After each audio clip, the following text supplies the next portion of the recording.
Hola, muy buenas tardes a todos nuevamente. Son las 3 de la tarde. Para mí es un placer volverlos a recibir aquí. Veo prácticamente a las mismas personas que estaban ayer conectadas y eso pues me emociona porque significa que algo se dijo ayer que les dieron ganas de regresar.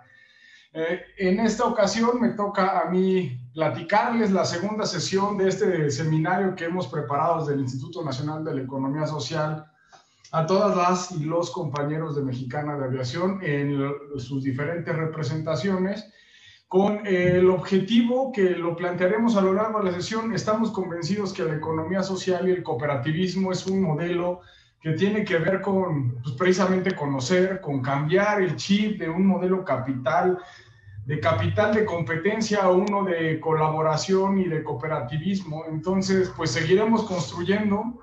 El día de hoy, en primera instancia, yo me quiero presentar porque si bien algunos de ustedes me conocen, pues me conocen como un funcionario público del Instituto Nacional de la Economía Social, pero a mí me gusta arrancar esta ponencia precisamente platicándoles por qué llegué aquí desde una lógica meramente individual, personal.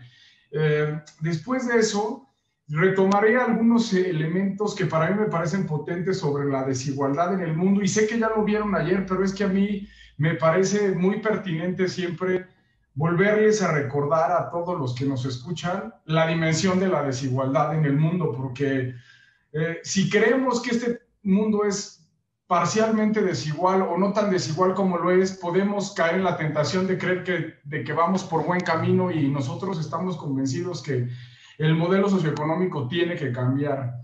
Una vez planteando esta desigualdad en el mundo, pero muy breve, no le dedicaré más de 5 minutos sobre todo a verla desde otras dimensiones, más allá de la económica, nos meteremos en un punto que para mí es importante, revisar con ejemplos que tomamos de otras partes del mundo los principios y valores de la economía social y no desde un asunto meramente dogmático, porque pudiera parecer que cuando uno ve un tratado de 7 puntos o de 6 o de 4, habrá que seguirlos. No, lo que quiero es que precisamente provocarles que haya entre ustedes que encontremos cuál es el común denominador de estos 3 ejemplos que vamos a plantear, porque al final quiero plantear una reflexión de qué principios y valores de la economía social nos gustaría ver en lo que nosotros hoy estamos sembrando, que es la posibilidad real de cooperativizar modelos de negocio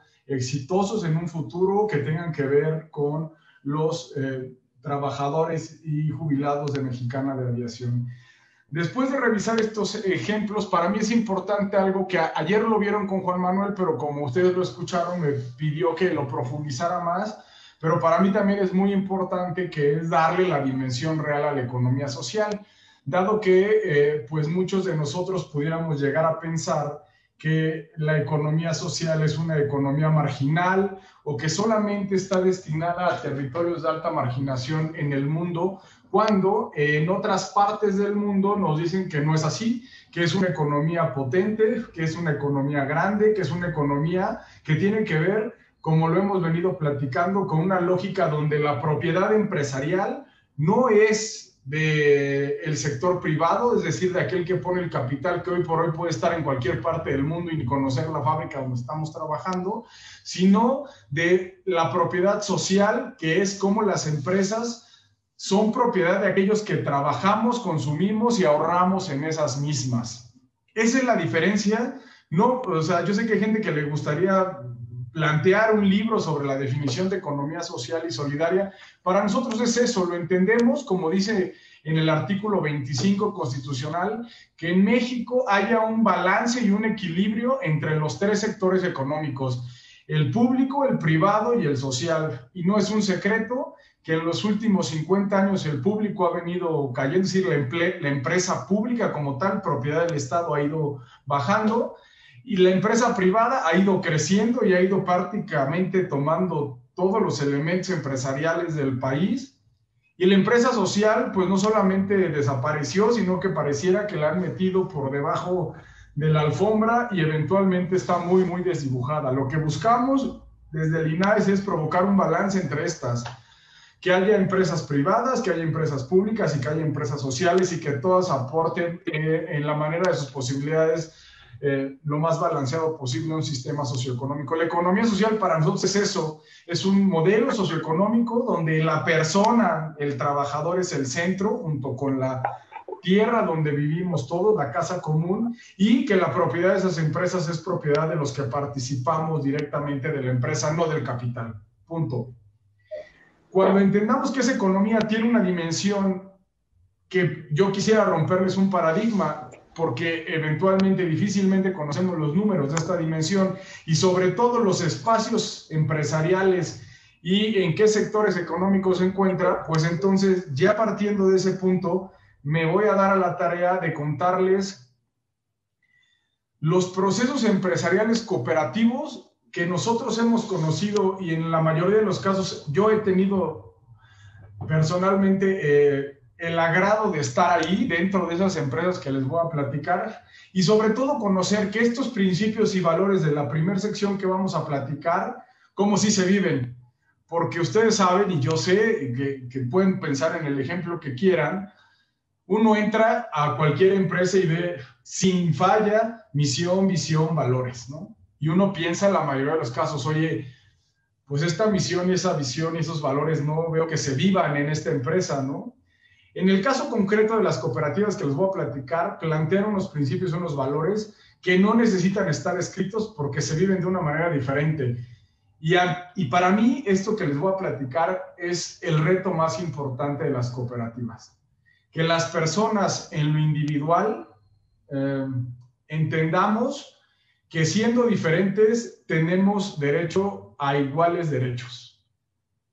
A iguales derechos de decisión en la empresa, cosa que se ve verdaderamente es hasta disruptivo cuando uno lo piensa, sobre todo cuando ha colaborado en empresas privadas, y que desde esta igualdad de derechos, pues las cosas cambian de manera diametral. Y lo que les quiero plantear es que en las empresas privadas nosotros estamos acostumbrados, y yo creo que más en las públicas, a una verticalidad verdaderamente rígida, donde hay un jefe de un jefe y el jefe del jefe, y así nos vamos, y se respeta esa línea, siendo que en una lógica cooperativa las cosas se hacen y las relaciones son mucho más horizontales. Y lo que les quiero decir es que ayer que decía Juan Manuel, ¿qué tanto estamos dispuestos a ceder? Esas serían de las primeras preguntas o reflexiones que yo quisiera dejar sobre la mesa. ¿Qué tanto nos interesa estar en un espacio donde realmente las relaciones son horizontales, pero que en contraparte generan bienestar y sobre todo condiciones mucho más equitativas para las personas que colaboramos dentro de esas empresas? Platicando esto, cierro planteándoles cómo se ve o cuál es el potencial real de la economía social en México. En ese sentido, quiero, entonces, haciendo resúmenes, cómo se viven esos principios y valores, de qué tamaño hablamos de esta economía en el mundo, cómo, de qué tipo de empresas hablamos por aquellos que pensarán que es una locura generar una cooperativa de aerolíneas o de servicios aeroportuarios. Quiero plantearles que hay cosas todavía más complejas que están bajo ese esquema y al final decir, oye, en México tenemos potencial para lograrlo, cerrando con 3 ejemplos muy sencillos que yo esperaría que ustedes me dijeran, Humberto, ¿qué tienen que ver estos ejemplos con lo que estamos planteando? Y precisamente lo que quiero es provocarlos a que pensemos que si no generamos procesos de innovación, si nosotros queremos ver una mexicana de aviación como la dejamos hace 10 años y como estaba hace 20, difícilmente podemos dar un salto ante un mundo que ya cambió y que sobre todo este año, de los últimos, pues no sé, de los últimos muchos años, nunca se había visto una modificación en todos los sentidos como lo plantean. Con este resumen, como les mencioné, ahora me toca presentarme. Yo soy Juan Humberto Sergio Vázquez. Eventualmente yo estudié y decidí estudiar hace algunos años ingeniería de alimentos. Me considero y me sigue apasionando la ingeniería de alimentos. Trabajé en empresas privadas, en diferentes sectores de las empresas, en la producción, en la calidad, en la innovación de productos. Y créanme que me apasiona muchísimo la profesión que decidí tomar. Soy de las pocas personas que conozco que incluso... si le preguntan si estudiará lo mismo, les digo que sí, con toda seguridad volvería a estudiar lo mismo. Pero después de trabajar en las empresas me di cuenta que a mí lo que me apasionaba era el mundo empresarial. Yo quería ser empresario y tenía esa idea desde que salí de la universidad de ser empresario por un planteamiento que yo quería ser mi propio jefe. Punto. Aprovecho ahorita que les platicaba de las relaciones horizontales, estaba viendo un cartón de Kino, de Mafalda, que porque salieron mucho con motivo de la partida del señor. Mafalda me llamaba la atención que la nombraron como las mujeres más influyentes del siglo pasado, y hay un cartón que a mí me encanta y que lo quiero hacer póster, pero aunque ahorita dirán de qué habla, les hará mucho sentido. Hay una parte que llega un vendedor y le toca la puerta de Mafalda, y cuando sale Mafalda les dice: niña, ¿le puedes llamar al jefe de la familia?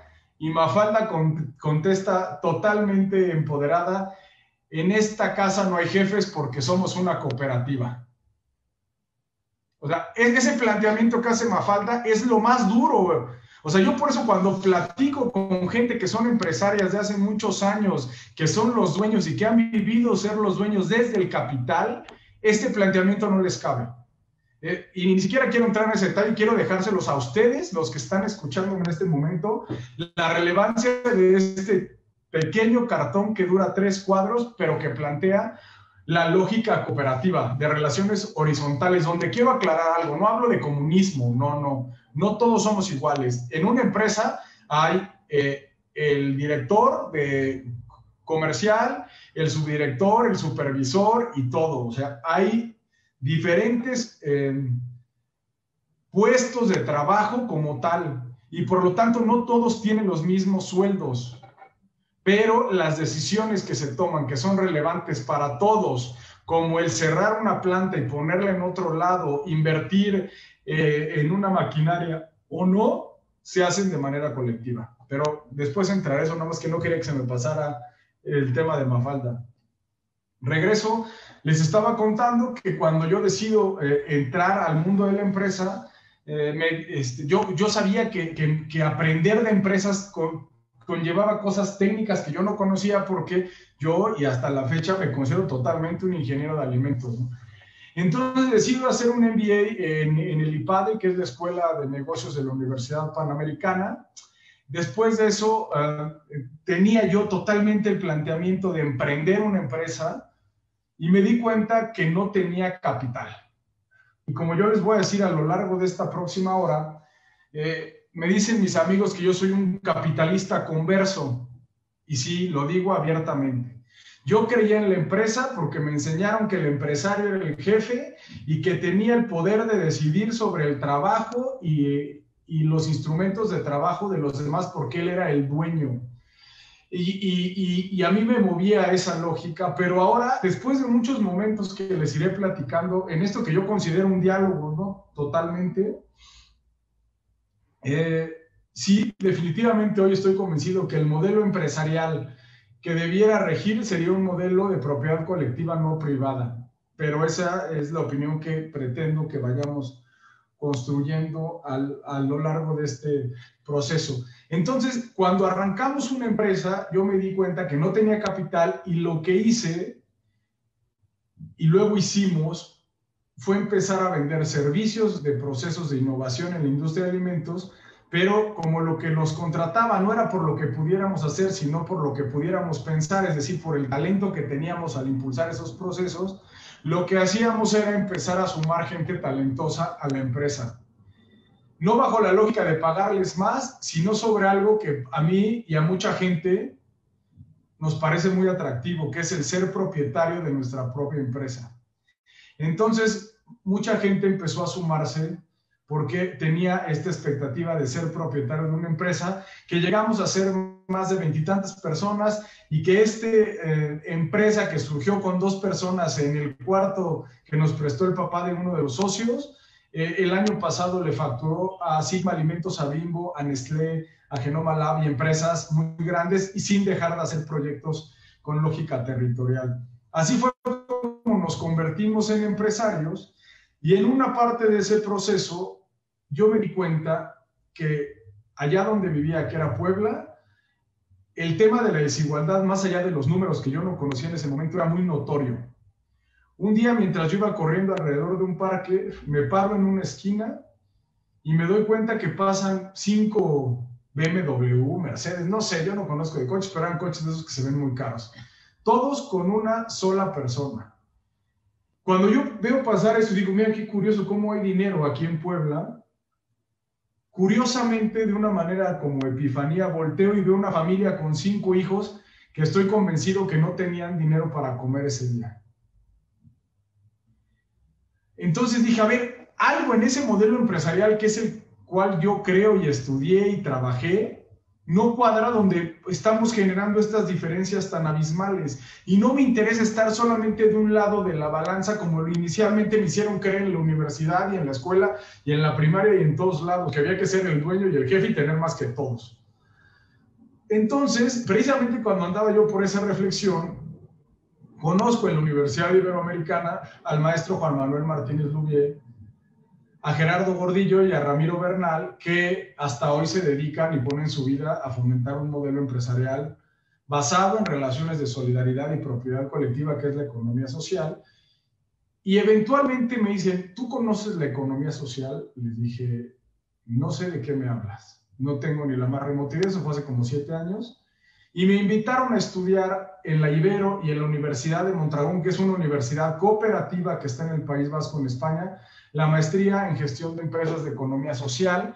Y ahí fue cuando yo verdaderamente me enamoro del modelo, donde la empresa que teníamos empieza a tener tintes absolutamente de propiedad cooperativa, donde las decisiones eran totalmente democráticas, y pudiendo ganar mucho más los socios fundadores, decidimos reducir para atraer más talento y que todos ganáramos dentro de las mismas líneas, cosa que es bien difícil, sobre todo cuando todo el tiempo te dijeron que tú tenías que ganar más. Cuando yo termino ese proceso, me doy cuenta que lo que tendríamos que hacer, porque este absurdo que nos plantean, que de repente las empresas las tienen que fundar y crear una institución, ya sea pública o privada, yo no estoy de acuerdo. A mí me parece que las empresas las crean los empresarios y las cooperativas las crean los cooperativistas. Y tanto el gobierno como instituciones privadas tendrían que tener el andamiaje correcto para acompañar a esas empresas a hacerlas sólidas, como es el caso de Corea del Sur, que al rato se los platico. Pero no es obligación de alguien externo generar una empresa cooperativa donde los cooperativistas son los que la tienen que fundar. Entonces yo doy un paso atrás y digo, lo que tendríamos que hacer es impulsar, promover, emocionar a la gente para que diga, eso de las cooperativas me gusta porque yo puedo ser propietario de mi propio trabajo y decidir. En este sentido, estamos convencidos que las cooperativas generan identidad, es decir, ponerte la camiseta de esta es mi empresa, generan ingresos, porque es la lógica de las empresas generar ingresos, pero también generan una cosa que no genera una empresa privada más que al dueño, que es el poder de decidir sobre la misma. Con esta lógica, ese proyecto que hice empezó a tomar otra dimensión, y este proyecto es precisamente tener una metodología para impulsar a los estudiantes recién egresados de las universidades. En ese momento era el proyecto, ahora es para cualquiera que se le antoje conocer más de esto, a formar su propio emprendimiento colectivo, cooperativo o empresa de propiedad social, como le quieran llamar, pero entendiendo que las empresas tienen que ser rentables económicamente, porque de lo contrario no tienen una lógica empresarial.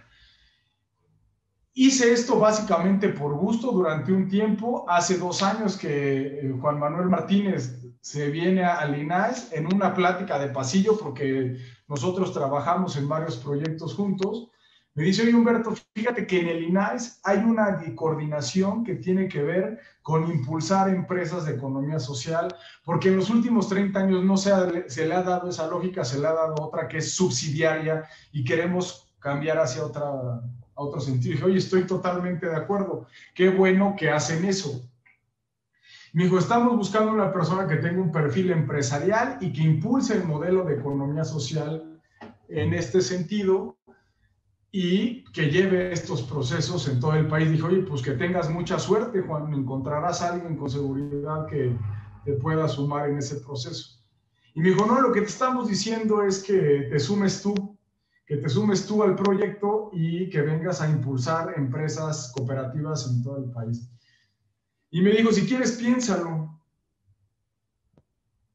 Y la verdad es que 20 segundos después le dije, no, sí me voy con ustedes. Sí me voy con ustedes porque estoy convencido que para hacer empresas cooperativas hay que impulsarlas con fiereza y con pasión y quiero estar con ustedes. Me dijo, no, pero si quieres piénsalo otro rato. Le dije, mira Juan, si lo pienso no me voy. No me voy porque aquí yo soy propietario de la empresa. Tenemos una empresa que hacemos lo que nos apasiona, que es generar procesos de innovación en la industria de alimentos y nosotros decidimos, tenemos ingresos y todo. Entonces dije, no lo pienso, me voy y así es como termina mi presentación porque desde eso hace 2 años, el día de hoy me toca a mí coordinar la coordinación de desarrollo empresarial y es por eso que estoy aquí con ustedes y también a la par la coordinación de banca social que tiene que ver con algo que platicaremos también que son las sociedades cooperativas de ahorro y préstamo, que es lo que llamamos la banca social. Ese soy yo, créanme que vengo profundamente emocionado. Les quise platicar los últimos 15 minutos sobre mi experiencia de vida, porque con esto les digo que a nadie le emocionaría más ver una empresa cooperativa con un avión volando que diga mexicana, por muchas razones, porque eso significaría que desde mi país podemos decirle al mundo que una empresa de esas dimensiones puede ser propiedad de los trabajadores y que no solamente la economía social cabe en proyectos pequeños. Entiendo y quiero ser totalmente honesto, a partir de ahora les hablaré con pasión del cooperativismo, pero también les hablaré del grado de dificultad que tiene cambiar un paradigma privado a un paradigma social. Tan es así, y lo digo con todo respeto, no recuerdo quién fue la compañera o el compañero que dijo ayer, pero dijo, bueno, ¿y en dónde está la lana, no? Les quiero provocar. 1, la lana la buscan los cooperativistas. 2, está en otros lados que en manos privadas. Y si quieren lo platicamos al final de la presentación. Sin más, me meto a la presentación y eventualmente, igual que el día de ayer, nos dedicaremos un espacio de tiempo para poder escucharlos y seguir sistematizando y construyendo para las futuras sesiones. Y le dedicaré unos minutos al final porque reitero la invitación a todos ustedes, los que están conectados, al Foro Global de Economía Social, donde podrán ver ejemplos de empresas cooperativas, colectivas en todo el mundo. Es la próxima semana del 19 al 23 de octubre y todos tienen acceso gratuito si se meten a la página de gisef2021.org. Hasta aquí vamos bien. Veo las caras de muy pocas personas. Prácticamente los que están conectados están con la cámara cerrada. No hay problema. También entiendo que esto es pues, un poco que nos metemos a sus hogares. Nada más que eso no me da la oportunidad de ver las reacciones. Entonces, si tienen algún comentario, puedo tener acceso al chat o incluso si algo así les truena de repente y quieren abrir el micrófono, pues lo aceptamos con mucho gusto. Cris, si ves Humberto, alguna pregunta ahí, yo con gusto. Eso te iba a decir, que tenemos también a 53 personas conectadas en Facebook, ¿no? Dale. Y por supuesto ahorita a los 36 participantes en Zoom. Hasta ahorita todo el mundo, muchos saludos hasta ahora nada más. En cuanto bueno, pues esperemos que sigamos en buenos términos, pero también lo que digan es bien recibido. Aquí no nos rajamos, con mucho gusto. Bueno, empezamos con lo que les platiqué. Como ya les platiqué, no quiero pasar sin dedicarle 5 minutos a otra vez a removernos, así como a mí me removió ver 5 BMWs y una familia de 5 niños menores de 10 años que no tenían para comer. Yo quiero plantear esto porque de repente la desigualdad, un día vi un video que me encantó, que le preguntaron a una muestra de personas en Estados Unidos que cómo veía la desigualdad. Y en el video, la gente, había números y otras cosas, pero para hacérselos fácil, decía, mira, la desigualdad está como este tamaño, están los ricos y los pobres. Era impactante darse cuenta cuando decía, no, la desigualdad no es de este tamaño, la desigualdad es de este tamaño. O sea, nosotros ni siquiera visualizamos, sabemos que el mundo es desigual, pero no le damos una dimensión, sobre todo cuando estamos del lado de la gente que podemos conectarnos desde nuestras casas en una computadora. Entonces, por eso, permítanme plantearles 3 slides muy sencillos. A ver, más allá de lo que les quiero platicar aquí, no me puedo ir sin 2 datos que acabo de ver la semana pasada. Jeff Bezos, el dueño privado de Amazon, se convirtió en el primer trillonario de la historia. Una persona llegó a acumular más de $1 trillón. En términos muy pragmáticos, lo que les voy a decir es que el Producto Interno Bruto de nuestro país, de México, es lo mismo de lo que una persona, el señor, tiene en su bolsa. Ese es el capitalismo. Y está bien visto y el señor salió en revistas. Siendo que hay esto, también les quiero comentar que la persona más rica de China, o sea, la persona nacida en China más rica de ese país de 1.300 millones de personas, de habitantes, su negocio es agua embotellada, que es un negocio que es extraer de una tierra que es casa común, meter algo a la botella y venderlo. Y él es la persona más rica de China.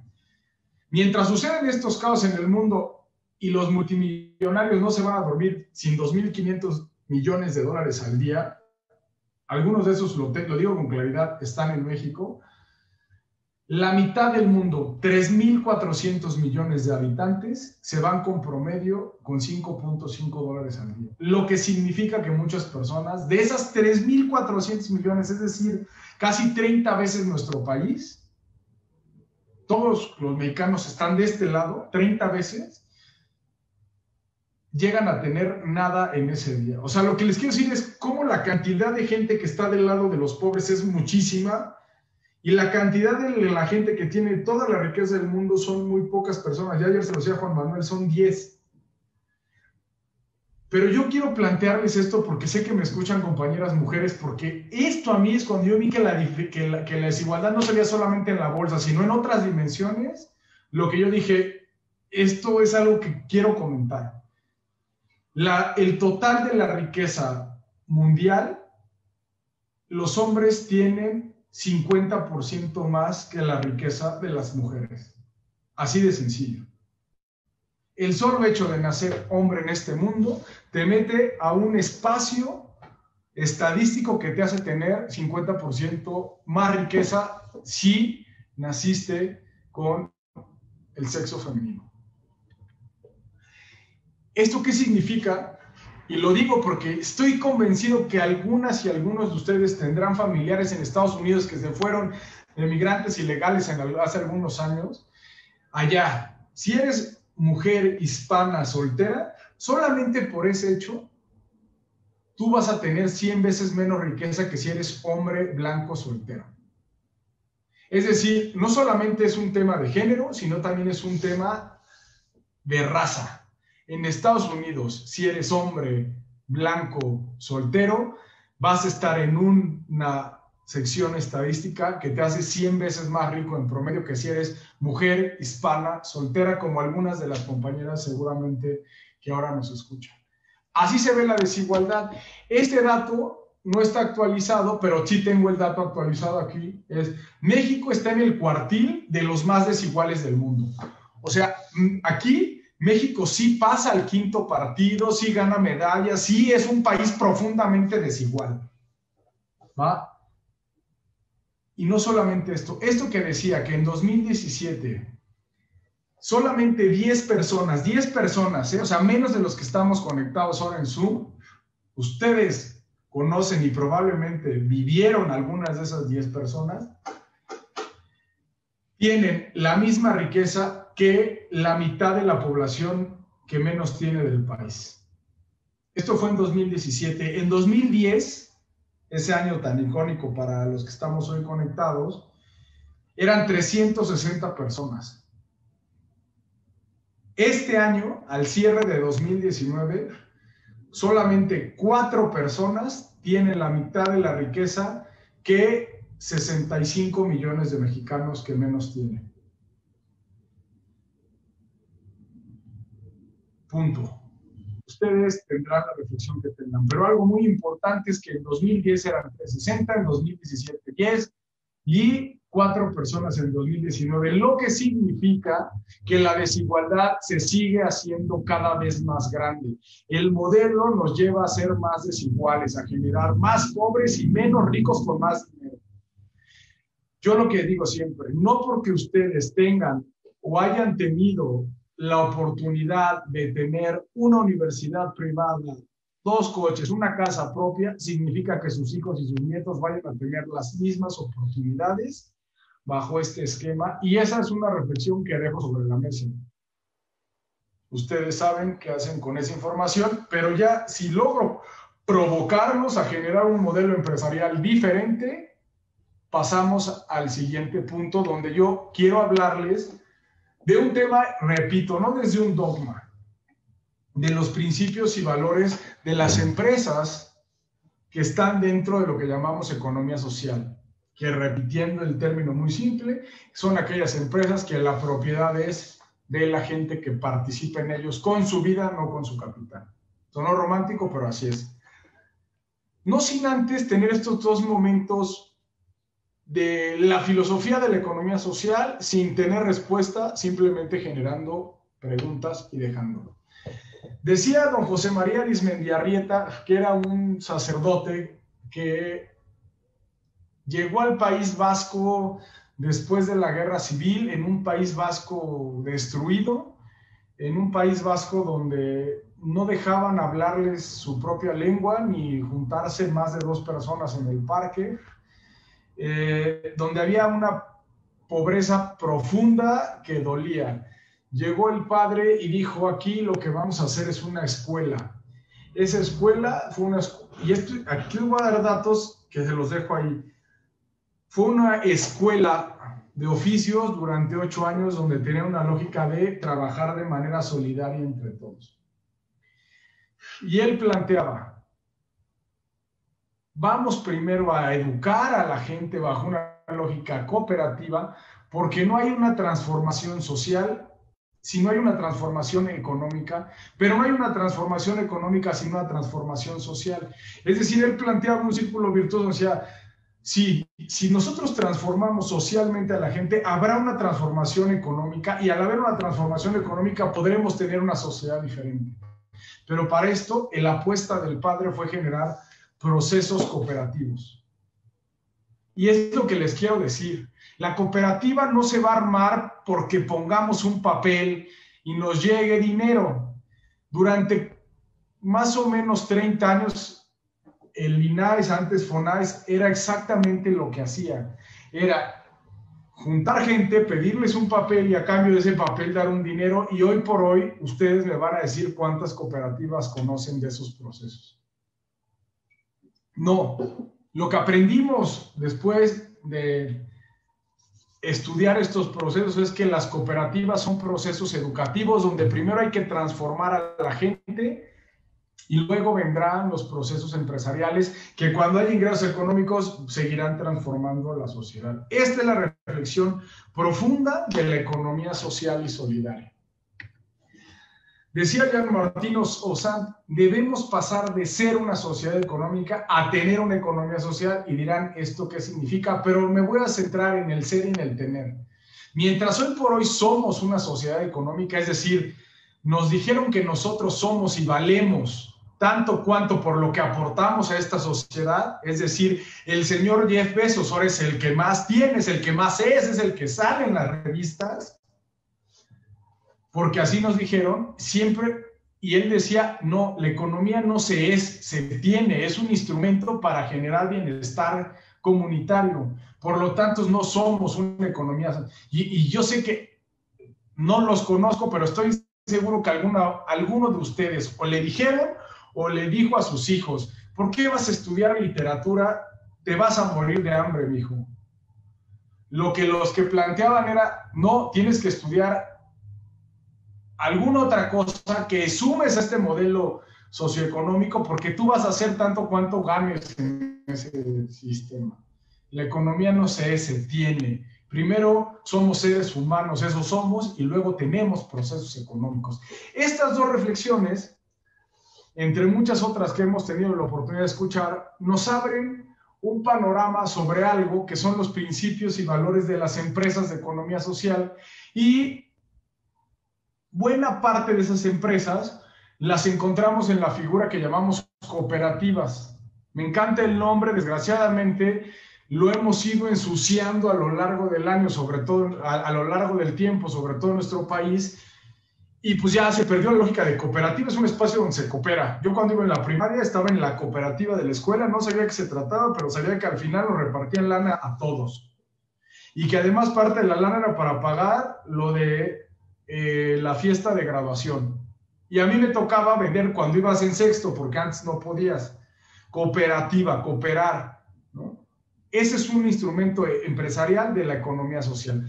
Los principios y valores cooperativos, me di a la tarea de agarrar 3. 3, pude haber agarrado 20, 5, no lo sé.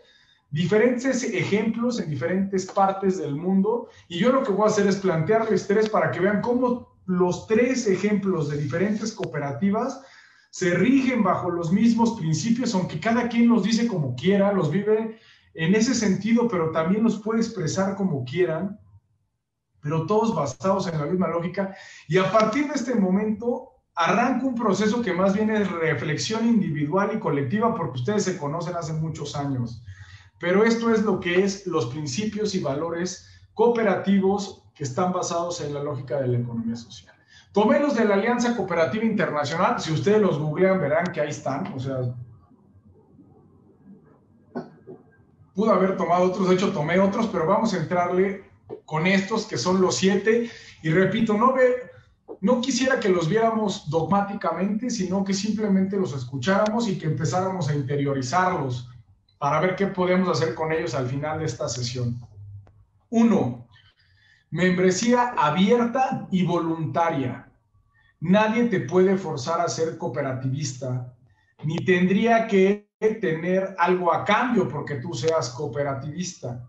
Sé que a lo largo de la historia se dio en otro sentido, y es por eso que quiero ser muy enfático en este primer principio. Uno se hace cooperativista. En los diálogos que hemos tenido con ustedes, yo estuve ahí el día que Juan Manuel les dijo este principio básico y dijo, no, antes de querernos volver cooperativistas, primero sepamos de qué trata el cooperativismo y verdaderamente saber si no lo agarramos como esto que suena como interesante, sino que lo interiorizamos y vemos si queremos vivir en esos principios y valores.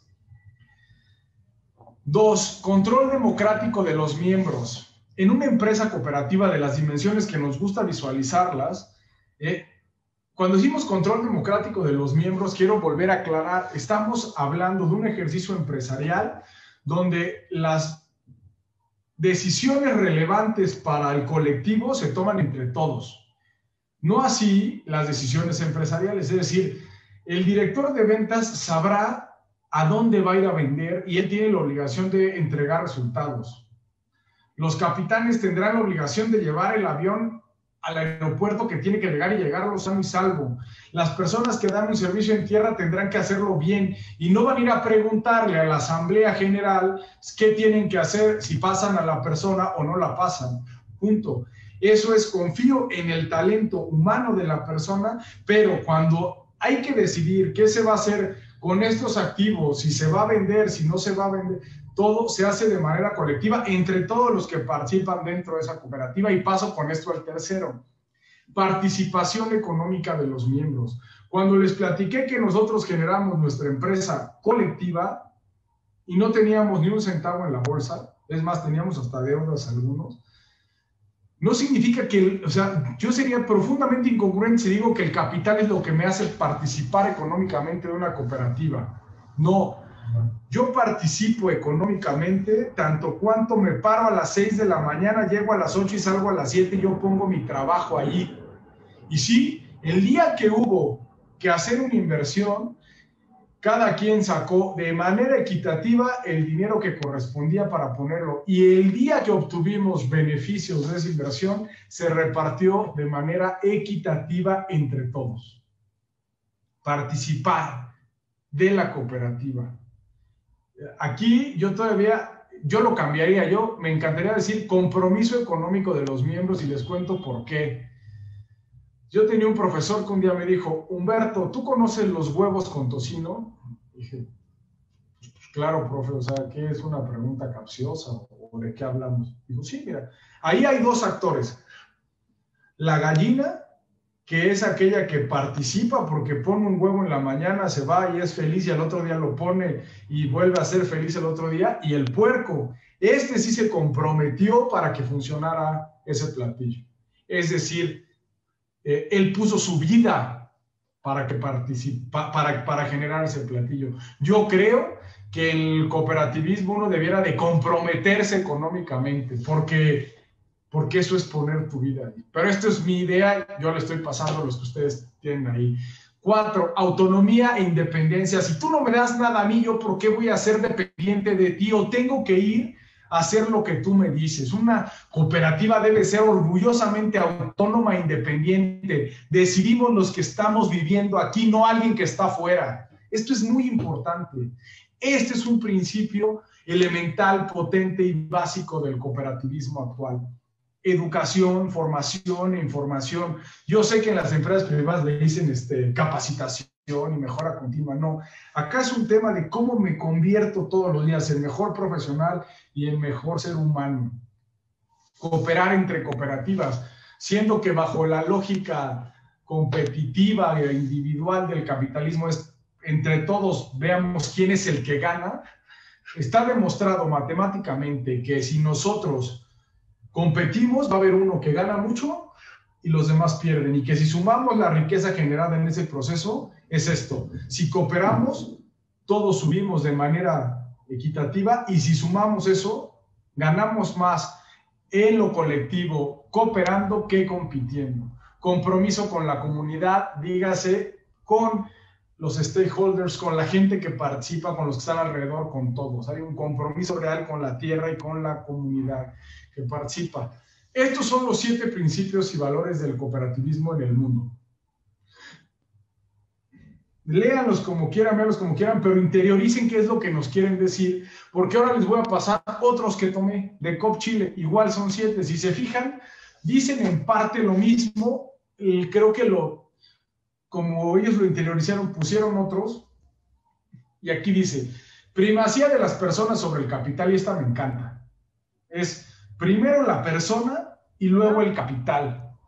Esto es bien importante.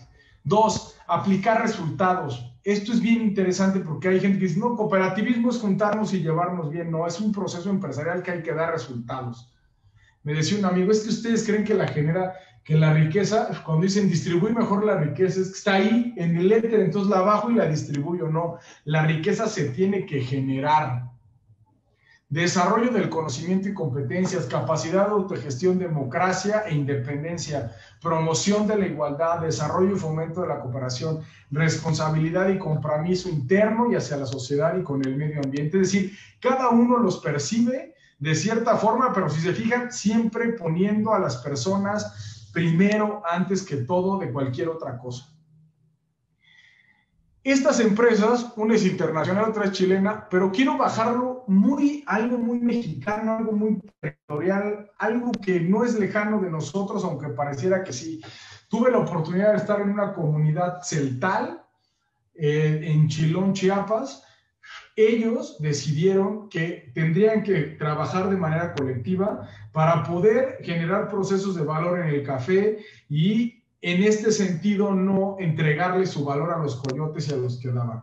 Hoy por hoy, Yomolatel es una cooperativa celtal que trabaja con principios cooperativos muy claros y que han logrado llevar el café a beneficio, tostarlo, seleccionarlo, tostarlo, molerlo, llevarlo a otros países y además, hoy por hoy, saben que el café en taza cuesta 1,000 pesos más, 1,000 pesos el kilo, siendo que acá lo pagan a 22 pesos real. Entonces han puesto varias cafeterías en universidades del país. Ellos se llaman Yomolatel, que tienen, fíjense, partiendo de las mismas bases, tienen 6 y son otros, pero que van en la misma línea. Parten desde lo local. Primero nuestro territorio, nuestra gente, y luego vamos hacia afuera. 2, persiguen la viabilidad económica, y es porque ellos decían, está bueno juntarse, pero si no me va a llevar más dinero a mí al bolsillo, no me sirve tu lógica cooperativa, gracias. Esto es bien importante y lo pusieron como el 2. 3, ellos tienen yo la primera vez que escuché la palabra cosmovisión, soy honesto, dije, este hipismo, ¿de qué se trata? Pero ya que lo entendí, que tuve la oportunidad de estar allá con ellos, es el buen vivir. O sea, para nosotros nos dijeron que el buen vivir era tener más y más y más. Allá tengo yo salud mental, salud física, salud espiritual, estoy bien con mi familia, como bien, estoy bien, este es mi buen vivir. Y para nosotros lo que queremos es llegar a ese bienestar por medio de este proceso cooperativo. Relaciones basadas en cooperación dentro y afuera. Buscar relaciones humanas, y esto es bien importante. Me tocó, bueno, no, o sea, me contaron, pero vi los procesos de que un grupo de japoneses les estaba comprando su café y eran contratos de 100 páginas, pero aún así siempre concluían. Trabajamos con ellos mutuamente, los japoneses con los celtales y los celtales con los japoneses, porque verdaderamente nos tenemos confianza. Siempre la formación en el centro de un modelo empresarial. A ver, les dije 3 ejemplos, pude haber puesto 10 o 5 o 1.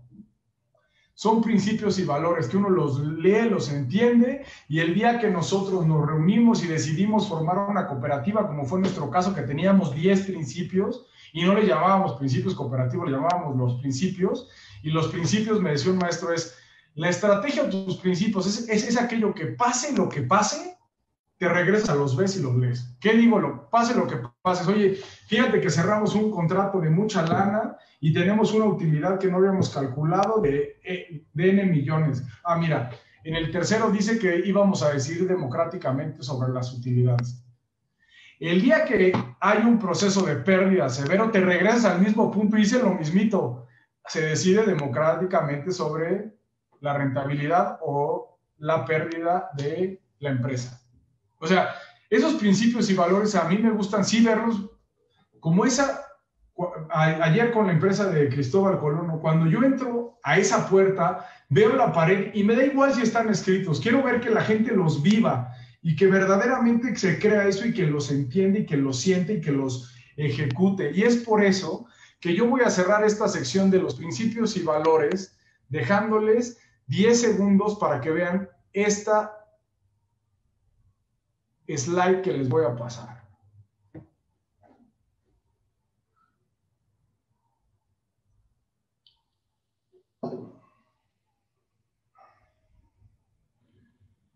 Claramente está en blanco.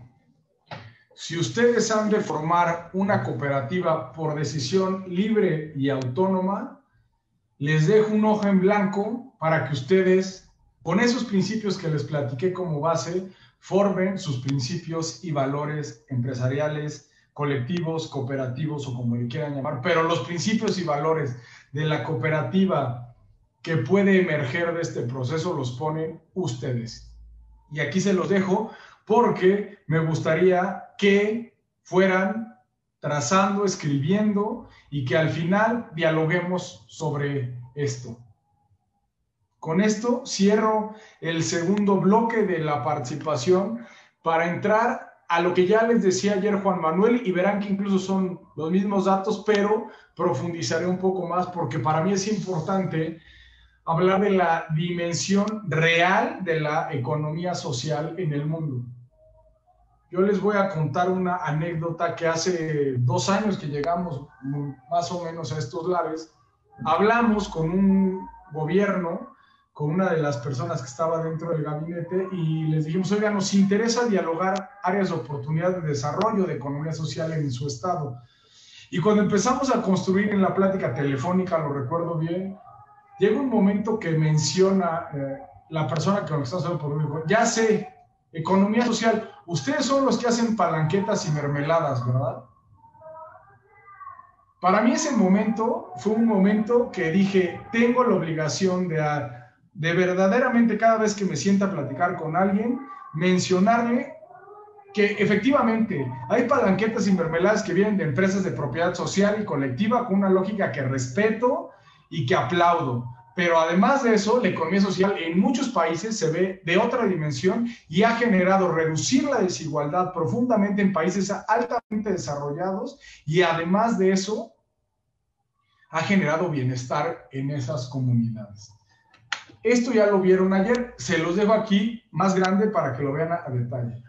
En primer lugar, juntaron 300 empresas cooperativas, las más grandes, las metieron en un ranking del 1 al 300, bueno, del 1 al 2575, y tomaron las 300 más grandes cooperativas de estas empresas que estamos hablando, propiedad de todos, y se dieron cuenta que facturaban casi 2.1 trillones de dólares en 2018. 2.1. O sea, el doble del señor Jeff Bezos, ¿no? Pero bueno, quitemos esa variable y entremos a lo que nos interesa.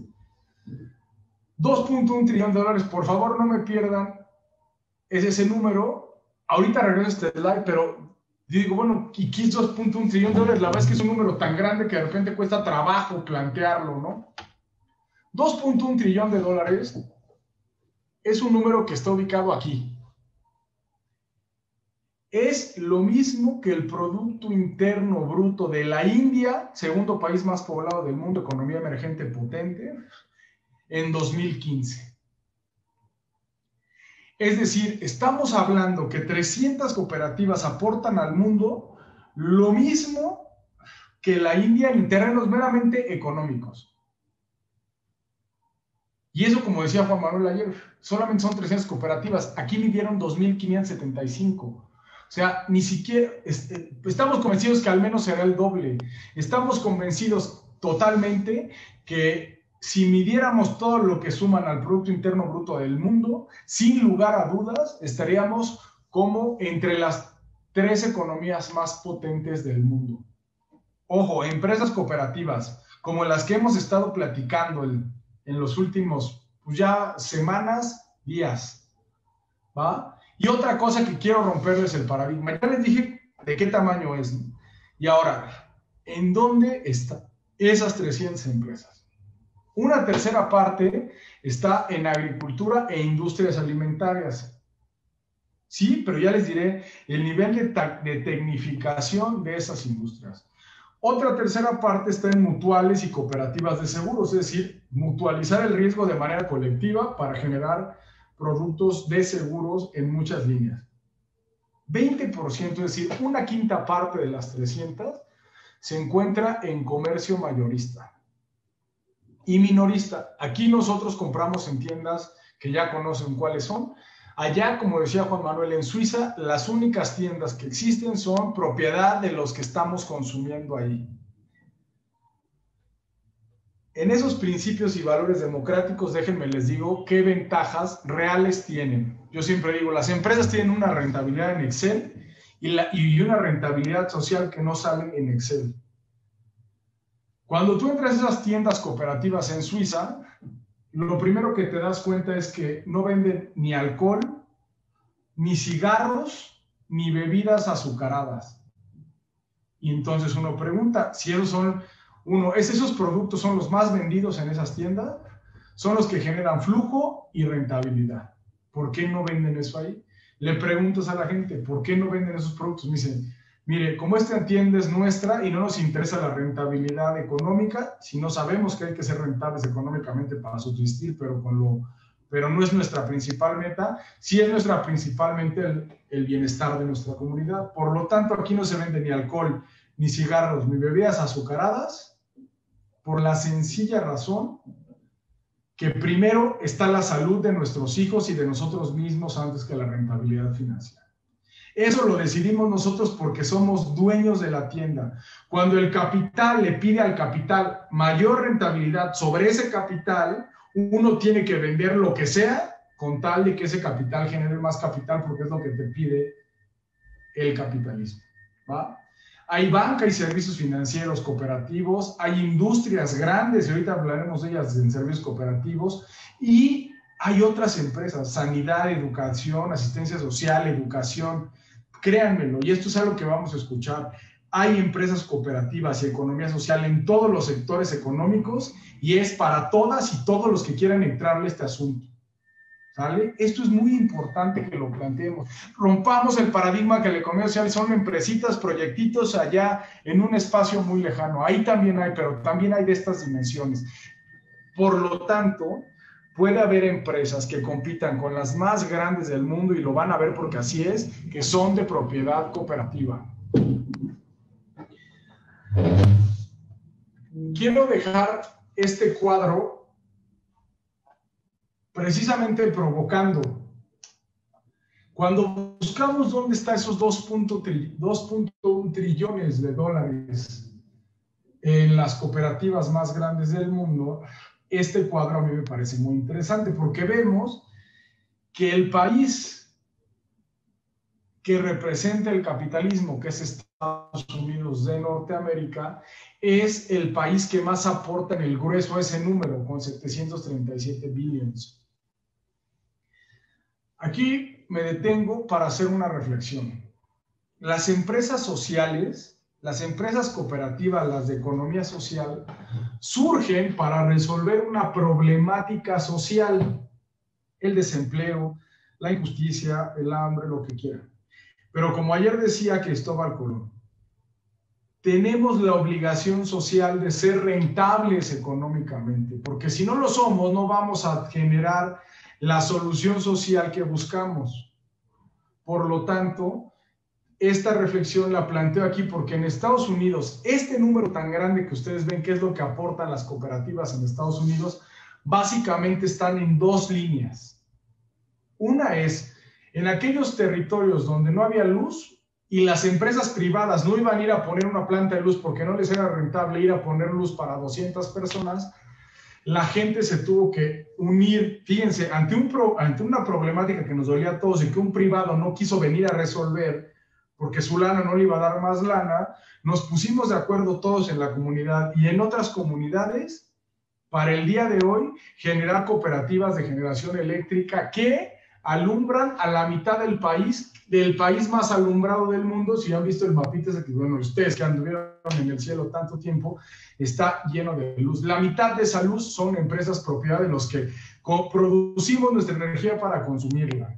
La otra mitad son las credit unions, que son los bancos cooperativos, que viene del ahorro de la gente y nace porque aquellos migrantes que llegaron hace 100 años, que no podían tener productos financieros, que no tenían inversión, que nadie les prestaba porque eran adultos mayores, por lo que quieran, no eran sujetos de créditos para una banca privada, aquellos espacios fueron cubiertos por el ahorro cooperativo de la gente para darle productos financieros a la gente que no era sujeto de crédito, se llaman las credit unions. En esas dos líneas, resolviendo esas dos problemáticas, Estados Unidos aporta buena parte del total de esas 300 cooperativas. Puede ser un número, ciertamente habrá que relativizarlo, porque esa cantidad es solamente el 4% del Producto Interno Bruto de Estados Unidos de Norteamérica. Eso es porque es la economía más grande del mundo. Francia, que es un número menor, un poco más de la mitad de lo que aporta Estados Unidos, ese número representa el 17% del total de la economía de Francia. Es decir, en Francia uno entra, compra un croissant en la mañana y nunca se enteró que esa panadería era una empresa propiedad de los que trabajaban ahí. Era una empresa cooperativa. Es decir, vean en dónde está Estados Unidos, Francia, Alemania, Japón, Holanda, Italia, España. Son países donde el cooperativismo aporta buena parte de su Producto Interno Bruto en términos meramente económicos. Ni siquiera he entrado a lo relevante que es en términos del bienestar comunitario. Cierro este punto. Ya les di ejemplos de la dimensión real y de que las cooperativas están en todo y para todas y todos. Paso a la parte que es la parte gruesa de la presentación, que es platicarles sobre empresas cooperativas, del tamaño de las mismas y cómo se viven esos principios y valores que incluso ni siquiera los vi escritos, pero quiero decirles cómo sí los viven y son totalmente congruentes con los de acá. El primer caso que les quiero yo platicar es Mondragón. ¿Se acuerdan de esa escuela de 8 estudiantes en el País Vasco, en la región más pobre y castigada por la guerra de España, que empezó un padre hace ya casi 70 años?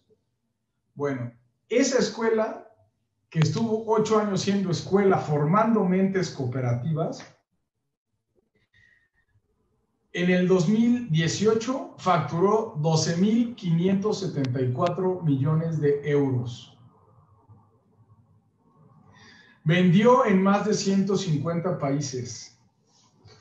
Y cuando yo les digo que tenemos la obligación de ser social, de ser rentables, eso implica estar siempre a la vanguardia en tecnología, innovación, optimización y muchos elementos.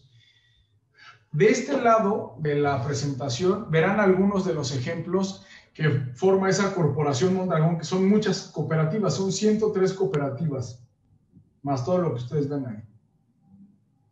Está Orbea. Orbea produce bicicletas, pero son las bicicletas que hoy por hoy corren los mejores ciclistas en la Tour de France.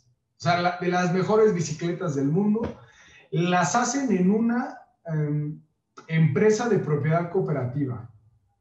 Está Eroski, que tiene buena parte del mercado de tiendas, mayoreo y menudeo en España. Es una tienda, uno entra ahí y vive como una tienda, solamente que hay una diferencia. Uno ve que dice precio regular y precio para el socio. El comprar colectivamente hace que la gente ahorre porque somos propietarios. Está Laboral Cucha, que es un banco cooperativo que financia a las otras cooperativas con el ahorro de los mismos cooperativistas. Está Fagor, que hace motores y elementos tecnológicos de punta para todo el mundo. Está la Universidad de Mondragón, Mondragón Universitatea, que ahí tuve la oportunidad de estudiar, que es una universidad, es que dicen, yo estudié en privado, yo estudié en pública. No, es una universidad social, donde la propiedad es de los profesores, los administrativos, los intendentes y los estudiantes cuando están. Dejo al final Ulma. Probablemente a ustedes les suene alguna de esas empresas, porque también, pues, sobre todo la gente que está en mantenimiento o algo así, les sonarán algunos nombres industriales. Es más, para acabar pronto, estoy totalmente convencido que todos se han subido a un autobús Primera Plus o un ADO, y si se dieron cuenta y fueron curiosos, son marca Irizar. Irizar es una empresa propiedad cooperativa, propiedad de los trabajadores. Decide la gente que trabaja ahí, no el capital. Ahora, más allá de los números, que sí quería provocar, que quería que vieran que una empresa de 500 millones de euros es un changarrito, es un liderazgo en bicicletas, en motores, en tiendas, en diferentes elementos. Yo me quiero detener en Ulma, que es la empresa que está arriba. Les digo de Ulma porque yo conocí a Ulma porque es de las principales productoras de máquinas de empaque de alimentos en el mundo, tal cual.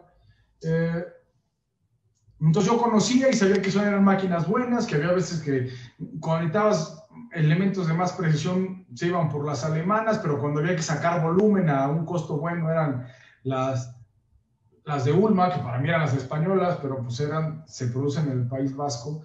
Y además tiene liderazgo mundial para hacer aceros dúctiles.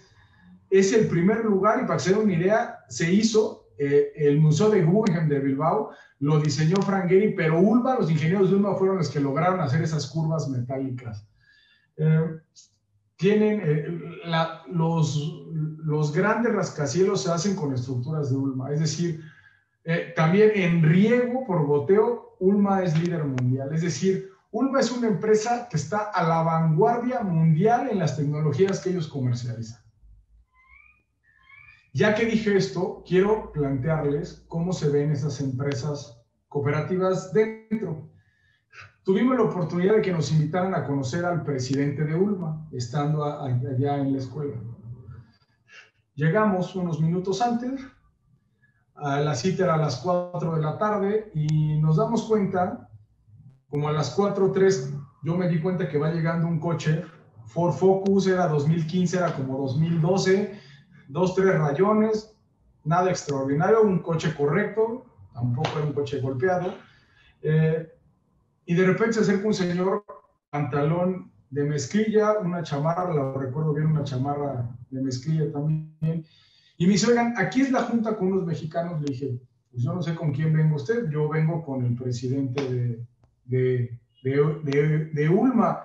Yo venía de una empresa privada y ustedes estuvieron en una empresa con elementos parecidos a los que les voy a platicar, donde el dueño de la empresa llegaba en helicóptero porque no le gustaba el tráfico.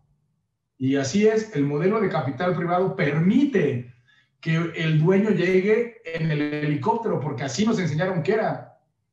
Cuando yo veo que el presidente se baja y me dice, oye, un momento, Humberto, bueno, me dijo Humberto, no me conocía, pero pues ya, dijo, déjame ir a buscar estacionamiento porque a esta hora no hay estacionamiento.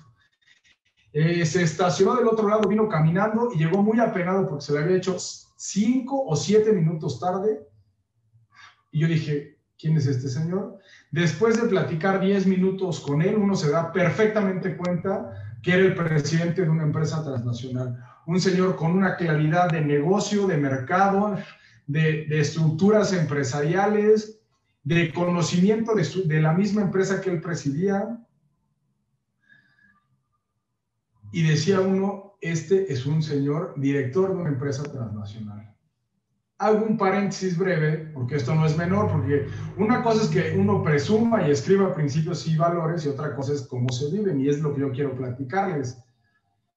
Uno voltea y se da cuenta que en el comedor de Ulma está completito el estado de resultados de la empresa. Ventas, gastos, utilidad. Expuesto a toda la gente que entra ahí, porque todos son propietarios de esa empresa, en eso quedamos, ¿no? A uno le parece extraordinariamente raro, pero bueno, pues dice, ahí lo ponen. Cuando nos damos cuenta de la potencia y la inteligencia del señor, uno de mis compañeros dice, oiga, tengo una duda, ¿cuánto? Porque previo a esto nos explicó que ahí en asamblea habían decidido que no iba a haber un rango entre el que más ganaba y el que menos ganaba de 7 veces. ¿Sí? Es decir, el que menos gana en Ulma gana 20,000, por poner algo. Y el que más gana no puede ganar más por decisión de todos, más de 140,000, es decir, 7 veces. Esto puede ser un número que déjenme relativizarlo. En un banco de este país, que de entrada ya en mexicano, en ese banco, el salario de la persona que menos gana, que gana 4,000 pesos, cabe 8,000 veces en la del CEO. Mientras esta persona gana 4,000 veces, esta persona no cierra el mes sin 32 millones de pesos en la bolsa. Eso se puede porque el que decide es el capital, no la gente. En Mondragón y en Ulma, que es la que le estoy platicando, decidieron que 7 veces. Esto no es menor. Cuando le pregunto, oiga, ¿y usted sabe cuánto gana el CEO de su competencia? Yo veo que él no entiende la pregunta. Sí la entendió, más bien un poco provocando. Dice, no. Dice, bueno, a ver, lo que le queremos preguntar, dice mi compañero, es, ¿usted no ganaría muchísimo más dinero en otra empresa? ¿Nunca lo han invitado a trabajar a otra empresa? Y él dice, hombre, por supuesto que sí, y ganando muchísimo más dinero. Entonces, la siguiente pregunta es clara y contundente. ¿Y usted por qué no se ha ido a trabajar a esas empresas? Y yo siempre digo que este momento, junto con muchos otros, me ayudó a convertirme del capitalismo, porque uno no, o sea, yo no espero que ustedes salgan de esta plática diciendo ya, creo que son muchos momentos y hay que vivirlos. Pero él contesta, ¿y yo por qué me habría de ir de esta empresa si esta empresa es mía? Y es de él, y es de él, y es de todos. ¿Y qué implica eso? Que aquí nuestros hijos todos van a la misma escuela y por lo tanto genera un tejido social que hace que este sea el lugar más seguro de Europa. Respetamos por decisión no contaminar los ríos y uno puede tomar agua del río. Uno puede ir en estas calles que nosotros construimos en bicicleta a ver a la abuela el fin de semana. Vivimos en el mismo edificio mis compañeros de la cuadrilla y yo desde hace años. Vamos de vacaciones a los mismos lugares.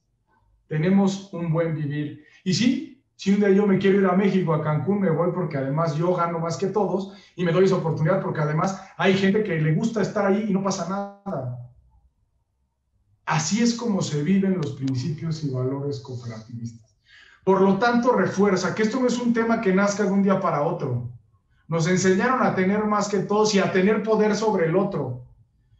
Nosotros tendríamos que modificar estos procesos y creemos que son procesos profundamente educativos. Este es Mondragón, empresa que compite con las mejores del mundo en sus unidades de negocio. Paso a otro ejemplo. Si yo les pregunto a ustedes,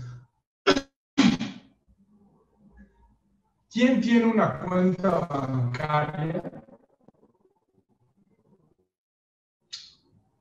Creo que va una pregunta que es la curiosa. Si yo les pregunto a ustedes, ¿quién de ustedes es socio propietario, dueño de su banco? ¿Quién de aquí es dueño de su banco?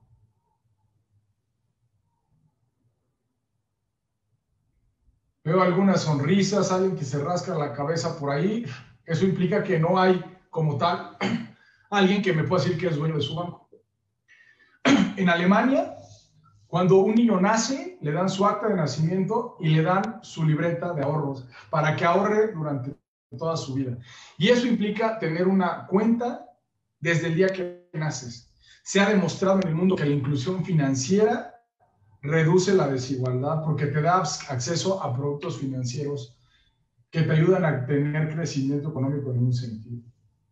En Alemania, si yo le pregunto a 100 personas, 100 tienen un producto. Y si yo les pregunto quién es dueño de su banco, el 76% de esas personas me van a decir que ellos sí.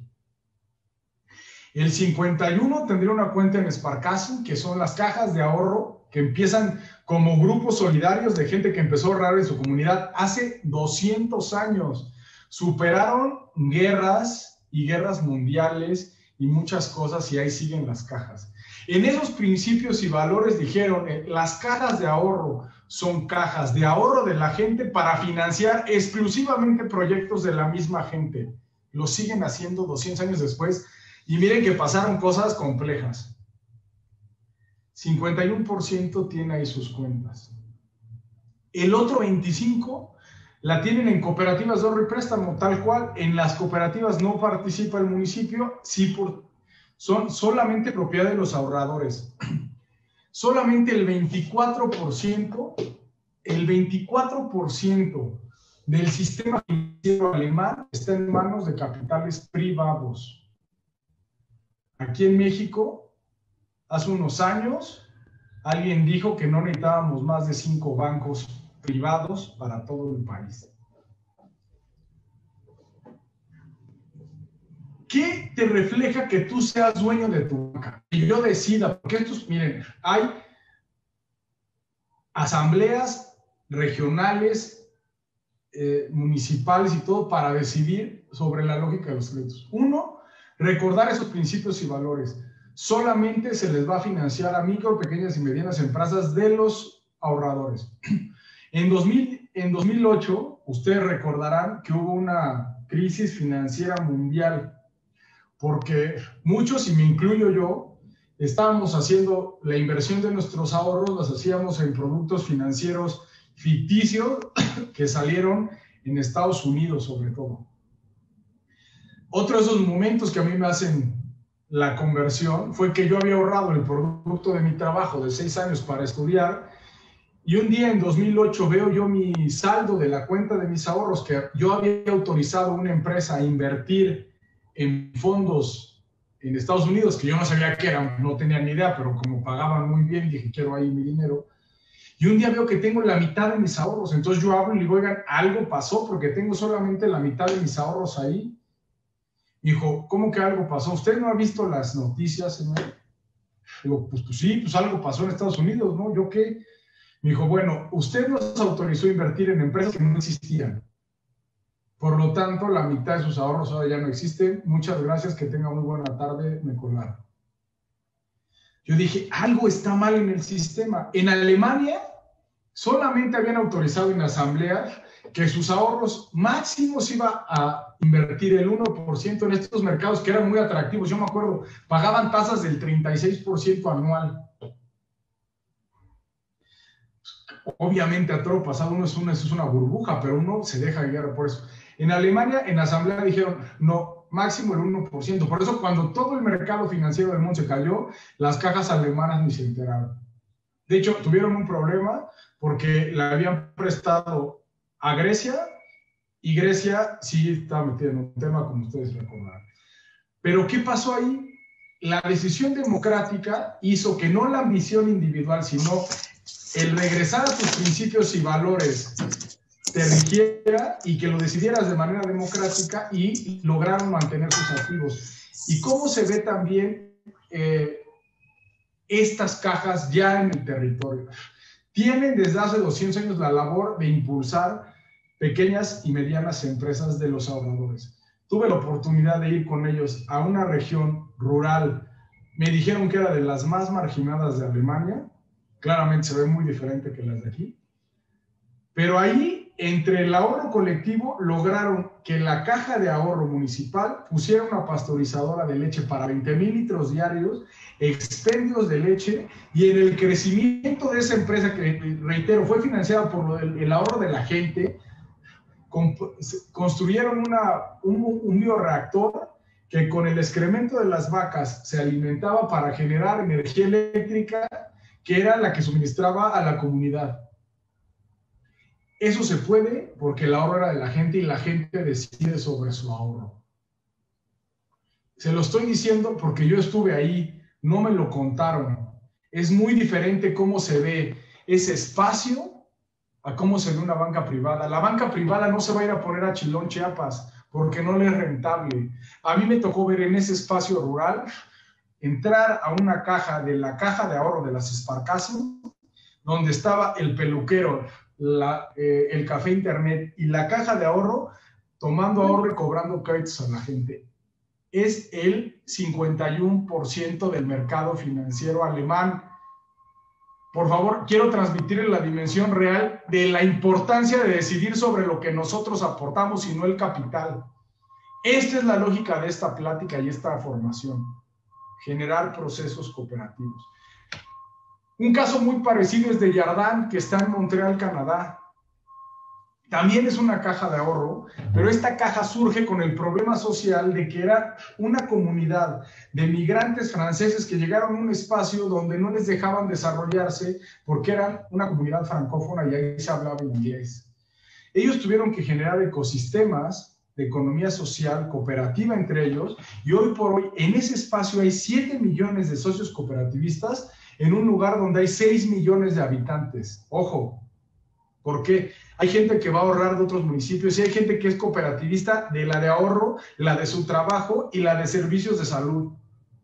Ahí es un ejemplo cooperativo que, además de Yardan, fue el que vino a México a inspirar a las sociedades cooperativas de ahorro y préstamo que están aquí en este país. ¿Qué me gusta eso y por qué la importancia de decidir sobre lo que uno hace, sobre lo que uno ahorra, sobre lo que uno consume, y no que decida alguien más por ti que tiene el capital? En Desjardins, como pueden ver, aquí todas las comunicaciones que hacen a lo dentro de su caja son en francés. Y dijeron, ¿se acuerdan que no nos dejaban hablar francés aquí? Aquí en nuestra caja decidimos si solamente se habla francés, y si alguien entra, tendrá que hablar en francés. Punto. Nosotros decidimos porque esto es nuestra caja de ahorro. Así se ve y se siente el cooperativismo en el mundo, compañeras y compañeros que me escuchan en este momento. Sigo construyendo, sigo dándoles ejemplos, porque quiero dejar la idea concreta de qué cosas puede generar las empresas cooperativas en el mundo. El caso de Seúl a mí me encanta, porque hace más o menos 10, 15 años, se dieron cuenta que la tecnología, empezaba a crecer, empezaba a generar riqueza, pero empezaba a dejar a mucha gente sin trabajo y sobre todo a los jóvenes. Si ustedes tuvieron la oportunidad de ver esta película de Parásitos que ganó el Oscar, Veían que había gente con doctorado que no podía conseguir trabajo en Corea. O sea, es verdaderamente lastimoso, ¿no? ¿Qué hizo la ciudad de Seúl hace más o menos 10 años? Dijo, a ver, un dato muy curioso de Corea del Sur es que la mitad del Producto Interno Bruto de ese país, que es como la 11ª economía del mundo, décima, la mitad es de una sola empresa que se llama Samsung. Algunos de ustedes están conectados por su Samsung o tienen una tele o la lavadora es Samsung. Bueno, en Corea del Sur, la mitad del país es Samsung. Esto lo que provoca es que ellos pongan las condiciones. Y ellos no contratan tanta gente. Entonces, lo que hizo el gobierno fue decirles, a ver, Samsung, ¿qué necesitas hoy de servicios que te pueda dar empresas coreanas? Producción de software, programación de videojuegos, mantenimiento, bla, bla, bla. Ahora, fue a las universidades, hacía grupos de jóvenes, de profesores, de gente profundamente talentosa y decía, vamos a hacer una empresa y yo te voy a vincular con este mercado. Ojo, ya que estás tú en este mercado, te voy a acompañar. ¿Qué necesitas facturar? Yo te voy a ayudar, te voy a poner un contador. ¿Qué necesitas tú darte de alta? Yo te voy a poner un abogado. Te voy a acompañar en tu proceso empresarial, pero tú vas a estar dándole los servicios correctamente en calidad y forma a Samsung y luego a Hyundai y a Kia y a todas estas empresas que entre esas tres hacen el 70% del Producto Interno Bruto del país. Vean cómo ha ido creciendo el número de empresas de propiedad cooperativa. Estas empresas de propiedad cooperativa hoy le suministran los principales servicios a las empresas de tecnología más grandes del mundo. Así es como han logrado generar. Dijeron, no vamos a hacer que los jóvenes busquen trabajo, vamos a convertirlos en empresarios cooperativistas. Y esto es lo que están haciendo en Seúl, Corea, pero no, o sea, desde una lógica pequeña, marginal, están dándole servicios de tecnología a la empresa de tecnología más grande del planeta. Eso es lo que les quiero decir. Ese es el tipo de cooperativas que ambicionamos en este país. Un dato muy curioso. Cuando tuve la oportunidad de estar en Seúl, Corea, platicando con la gente de economía social, digo, oye, me encanta esto porque además es, o sea, es más complejo lo que se acaba de platicar, es muy interesante porque en Seúl van a los barrios, hacen estudios de diagnóstico, cooperativizan, por ejemplo, a ver, ¿quién? Oye, aquí, y me tocó estar en un espacio, aquí todos son buenos para reparar cosas de electrónica, hacen cooperativas de reparación de cosas de electrónica, como se pueden cooperativizar los plomeros, los ferreteros, lo que sea. Y ese proceso es súper interesante, pero cuando yo les pregunto, le digo, sí, los acompañan. ¿Cuánto tiempo? 5 años, ni un día más, ni un día menos. Los últimos. Cuando el negocio funciona casi después del tercer año, ya nadie nos habla, pero ahí seguimos. Y entonces yo les pregunto, oigan, ¿y ustedes les dan subsidio a estas empresas para cooperen? La misma cara que hizo el compañero de Ulma, la hicieron las coreanas, me pelan los ojos, ¿en qué? Digo, sí, ¿cuánto le dan de subsidio para que arranque la empresa? Y me dijeron, 0. Esto es una empresa. Si se requiere inversión, los conectamos con inversionistas, siempre respetando la lógica cooperativa. Si se requiere apoyo tecnológico de Finlandia, traemos al finlandés, pero siempre con una cuenta específica de que se genere rentabilidad económica para la empresa. Esto es muy importante. Van de la mano, acompañados, pero siempre con una lógica empresarial. Y no solamente esto, cuando decimos que la economía social ayuda a resolver cualquier tipo de problema, lo decimos con plena conciencia. Allá, también lo vieron en la película, hay un serio problema de vivienda, serio. Para acabar pronto, si uno quiere un departamento en cualquier zona de Seúl, 2 recámaras, 2 baños, un departamento normal, nada extraordinario, vale $6 millones. ¿Qué implica esto? Pues que prácticamente nadie puede tener una casa propia. Entonces generaron un mecanismo de leasing que es voraz y lo que le sigue, es, me vas a dar una cantidad como $1 millón y luego me vas a pagar renta 20 años y luego ya la casa nunca fue tuya, pero es una cosa que uno no entiende. Yo cuando me lo explicaron dije, no puedo creerlo. O sea, cuando lo entendí dije, esto es salvaje, ¿no? Un dato muy curioso, muchos de los edificios están pintados con el logotipo de Samsung. Y de repente yo le pregunto, digo, oigan, tengo una curiosidad, esos edificios que están pintados con el logotipo de Samsung, ¿son de Samsung o están nada más ahí como anunciando Samsung? Y me dice, no, Humberto, son de Samsung. Casi todos los edificios los fabrica, los construye Samsung, porque son los que tienen el capital. Y ellos son los que hacen esos mecanismos de leasing tan tremendos, ¿no? Wow. ¿Qué están haciendo ahora? Están haciendo cooperativas de vivienda. La gente ahorra en colectivo, compra terrenos en colectivo, construyen en colectivo y al final esa propiedad, y a mí me gusta ese de Fuente Ovejuna porque ¿de quién es la propiedad? Es de todos. Hay unas reglas de convivencia muy correctas y cada quien tiene su espacio, pero la propiedad es de todos. Cuidados infantiles, cuidados adultos mayores, educación, se dieron cuenta, el consumo, se dieron cuenta que ahí en la economía social, en el cooperativismo, está la solución para combatir una concentración de riqueza bruta que existe en ese país, que está en una sola empresa. Así se ve en Corea del Sur la economía social y el cooperativismo. Cuando en Chiapas un día me dijeron que en México no nos podíamos poner de acuerdo y que en general la gente no se pone de acuerdo, traje a la mesa Sen-No Group, que es una empresa que compite en la producción de alimentos en Japón, con Nestlé, con Cargill, con Unilever, con todas y gana en muchas líneas. Esta empresa suministra alimentos para el 20% de los japoneses.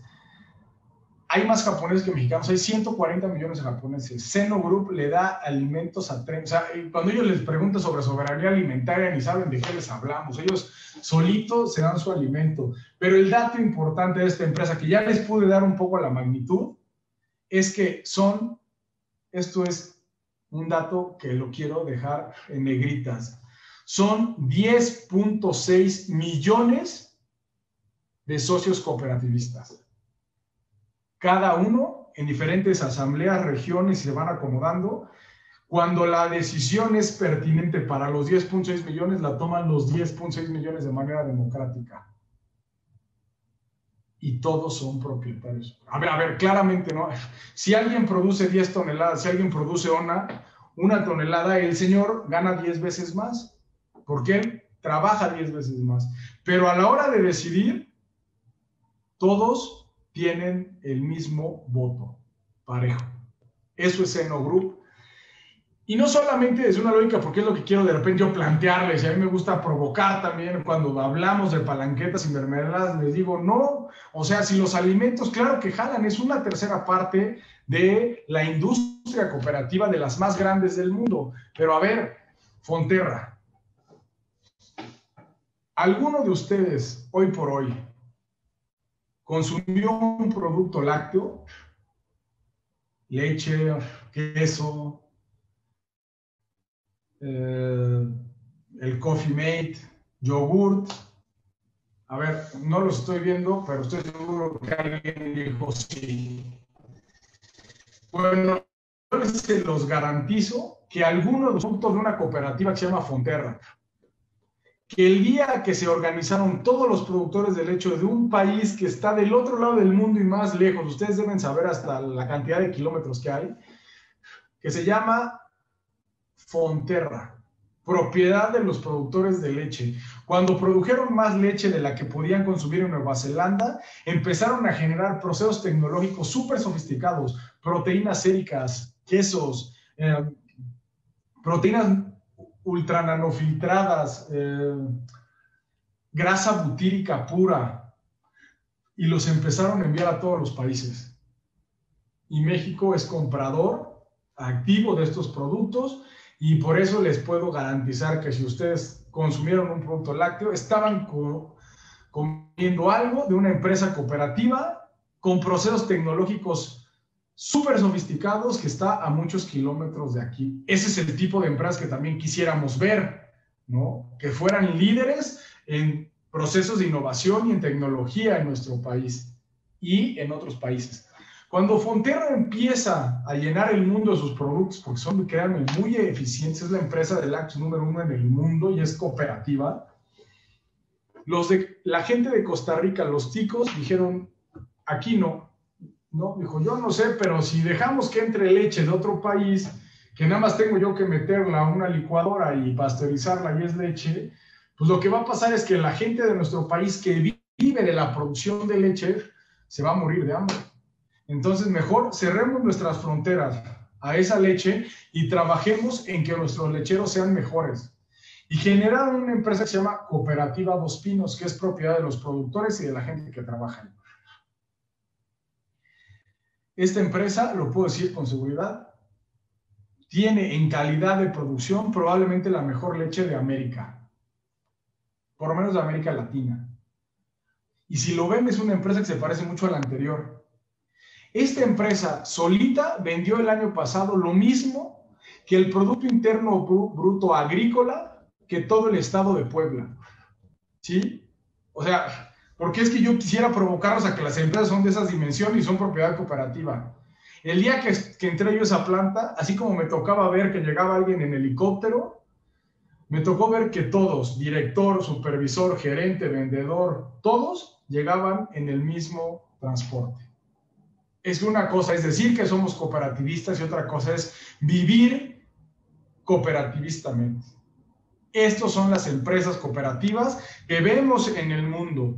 Y antes de pasar a la última parte, porque ya estamos terminando, la COPE en Argentina empezó como una panadería hace más de 100 años, bueno, 100 años, 6 meses, y hoy por hoy es esto, es una cadena de tiendas de supermercado que está en buena parte de Argentina, que además tienen productos financieros, es decir, así como hoy voy a una tienda de microcréditos, ahí me prestan a tasas de socio, hay precios específicos para socios, ahorro desde ahí, puedo comprar cualquier cosa, y a ver, esto es una ley que se llama cooperativa de consumo y los quiero provocar, a ver qué se nos ocurre. Pero lo decía ayer Juan Manuel, el flujo está en los consumidores. Los consumidores vienen y compran, pero al comprar de manera colectiva todos ahorramos y tenemos un beneficio. Y si al final del año hay un beneficio colectivo, les voy a decir qué hizo la COPE el año pasado. Entre todos decidieron que la utilidad generada por la COPE se repartía de manera equitativa con todos los socios que hayan cumplido con cierto rango de venta, prácticamente todos, y se les daba, esa utilidad se les daba en una tarjeta que les alcanzó para hacer las compras navideñas a todos. ¿Es mucho o poco? No lo sé. Lo importante es que se repartió de manera equitativa entre todos. Imagínense que esos 10,000 socios juntan todo y se queda en una sola tarjeta y se lo pone en la bolsa el socio capitalista. Él no iba él se fue y se compró un barco, porque nos dijeron que eso era el paradigma correcto bajo una lógica de capital. Ustedes saben cuál es el modelo que prefieren empresarialmente.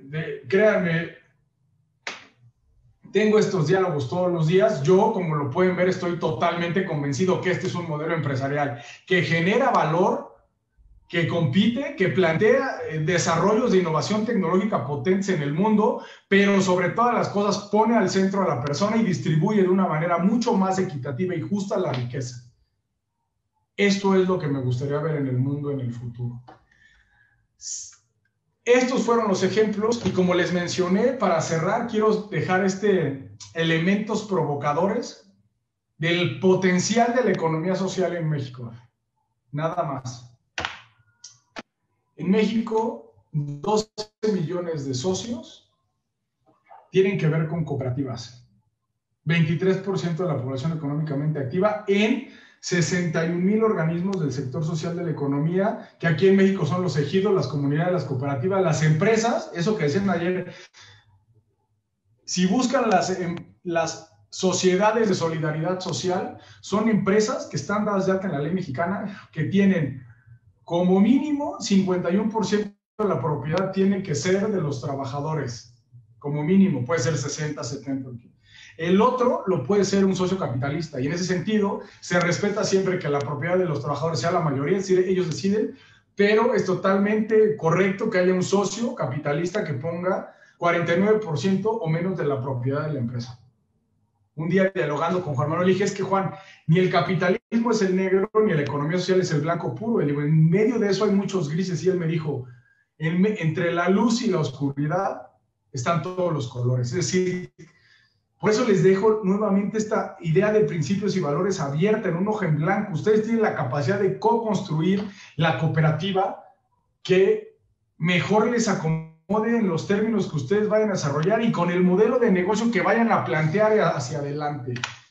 Este dato a mí me parece impactante. 53% del territorio nacional. Un dato interesante. Corea del Sur cabe completito 20 veces en México, lo que implica que ese es un dato, la mitad de nuestro país es propiedad ejidal, es decir, propiedad social, es decir, un espacio de tierra que es de los que vivimos ahí, no de uno, como allá les platicé la vivienda en Seúl, lo que significa que en los ejidos de México cabe 10 veces Corea del Sur, es decir, allá no tienen tierra. En esos ejidos, el 80% de la biodiversidad de nuestro país, del cuarto país más biodiverso del mundo, es decir, ahí está la riqueza de nuestro país en la propiedad social. Cuando yo le dije a la gente de Corea que la mitad de nuestro país era ya propiedad social, que ellos están allá luchando por parcelas, otra vez pelaron los ojos y dijeron, no lo podemos creer. Están en el país del mundo con mayor potencial de generar economía social.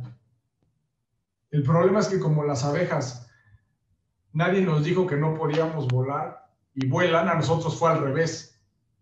Nos dijeron que eso no servía y que había que separarlo y pulverizarlo bajo una lógica privada. Así está el potencial actual de la economía social de nuestro país. Y esto ya se los dijo ayer Juan Manuel. ¿Dónde están esos socios cooperativistas? Sí, cooperativistas. En aquellos espacios donde los bancos no van, la gente se puso a ahorrar solitos. Agarraban 10 personas y ahorraban, como yo les digo, ¿no? A ver, si yo me pongo como objetivo ahorrar $1 diario, al año voy a tener 365 pesos, si cumplí, punto. Si era bisiesto, 366 y no más. Si hay 1000 personas en mi comunidad y todos cumplimos y ponemos $1 diario, al final del año tenemos 365,000 pesos, punto. O sea, aritmética simple.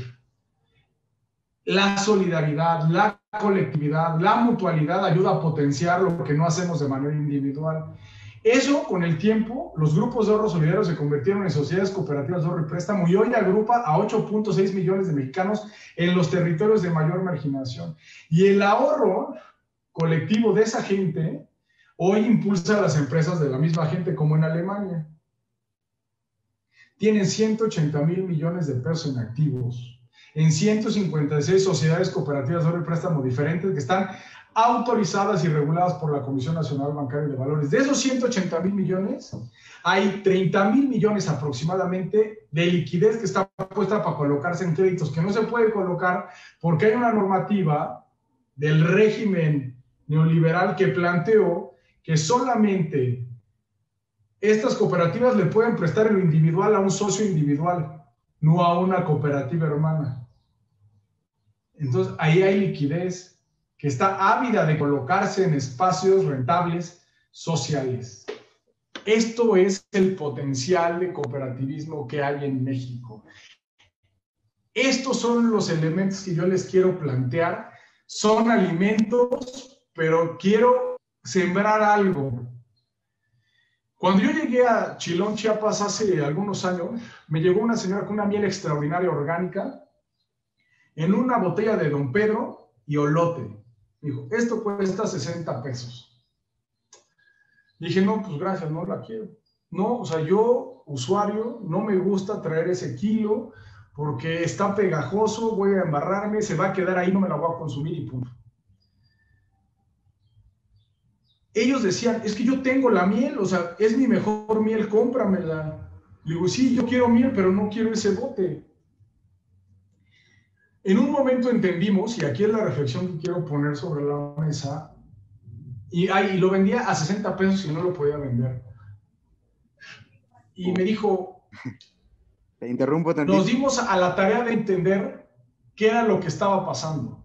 Y entonces fuimos a hacer un estudio etnográfico de mercado y nos dimos cuenta que la gente quería endulzar el café, porque aquí tenemos un paladar dulce, Y eventualmente, con algo muy sencillo, decidimos que esa miel se metiera en un sobre y se vendiera como edulcorante. Esa miel, que así como miel, como que es lo que hay, punto, y desde la oferta yo la quería vender a 60 pesos y no la vendía, hoy por hoy la pusimos en sobres, la ponemos en cafeterías, la gente lo compra a 3 pesitos el sobre y está comprando el kilo, nada más que porcionado, a 400 pesos el kilo y se acaba todos los días. Lo que les quiero decir es que el mercado de la señora cuando vendía esa miel hace 20 años o hace 10 ya cambió, ya se transformó. Si yo quiero seguir vendiendo la miel en olote y en botella de Don Pedro, probablemente no la venda y no lo compren. Aunque yo siga vendiendo miel, que es lo que yo sé producir, lo que tengo que hacer, tengo que ir a entender un mercado que ya cambió y estoy convencido que si lo entendemos y le resolvemos algo, nos va a pagar mucho más haciendo nuestra empresa de miel mucho más rentable de lo que era hace 20 años. Pero esto es una labor totalmente empresarial. Este ejemplo se los dejo como les pude haber dejado otros, pero cierro repitiendo lo que les he venido diciendo todo estas últimas horas, 40 minutos.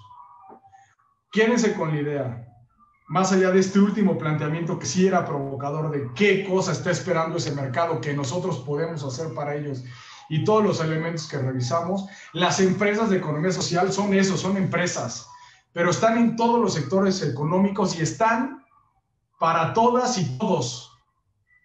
Y si nosotros logramos ver que hay empresas de cuidados domiciliarios, cooperativas de servicios públicos, cooperativas de impulso empresarial, de salud, de consumo de billetes o de experiencias turísticas, cooperativas de trabajadores del hogar, de cuidados. Si nosotros logramos pensar de una manera cooperativa y ver lo que un mercado necesita y nosotros con nuestro talento lo podemos aportar y generar estructuras que puedan dar soluciones empresariales que nadie más tiene, porque el talento que hay aquí en esta sala y los otros que están sumados, que ustedes representan, no se tan fácilmente, estaríamos en posición de generar que suman la economía social desde nuestro país. Les dejo esta hoja. Ustedes serán los encargados de formar su cooperativa y poner en esta hoja lo que ustedes decidan. Muchísimas gracias. Me dio mucho gusto platicar con ustedes. Nos quedan todavía unos minutos donde me gustaría, como ayer, escucharles sus comentarios y seguir construyendo porque esto apenas va comenzando. Muchas gracias.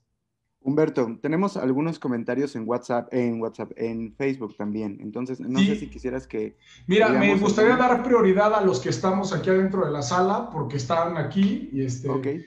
Y eventualmente nos pasamos. Lo que sí estaría bueno, Cris, es por el tiempo, porque sabes que tenemos que entrar a la otra sala, tratar de, como si pudiéramos agrupar las preguntas que se parezcan e irlas soltando. ¿Sale? Ok, perfecto. Muchas gracias, Cris. Pero abro el micrófono. ¿Quién quiere participar? ¿Alguien tiene la mano levantada? Veo a Francisco Bernal.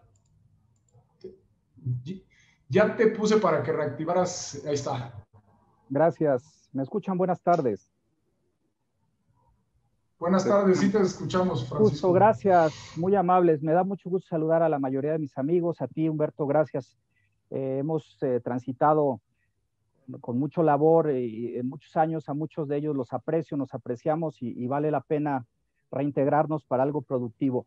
Yo solamente quiero hacer una mención en que primero, antes de escoger una viabilidad, porque son muy reducidas las opciones que tenemos ya para poder respirar y reconstruir lo que quede, nos han dejado en estado de indefensión, eso es muy grave, pero bueno, los recursos que existen, antes de pensar en el mejor modelo de negocio, que hay varias opciones muy trascendentes que nos distinguen inclusive de otras aerolíneas aún vigentes, es importante hablar de la solidaridad. Tú has mencionado muy bien en el modelo y en los modelos de éxito, pero si no logramos entender que esta es una oportunidad, que ya son de las pocas que existen, pues si no tenemos solidaridad no podemos entenderlo. Hay que transitar y hacer entender a la mayoría de nuestros amigos cercanos de las diversas organizaciones que esta, creo que para mi punto de vista humilde, es la última llamada de atención.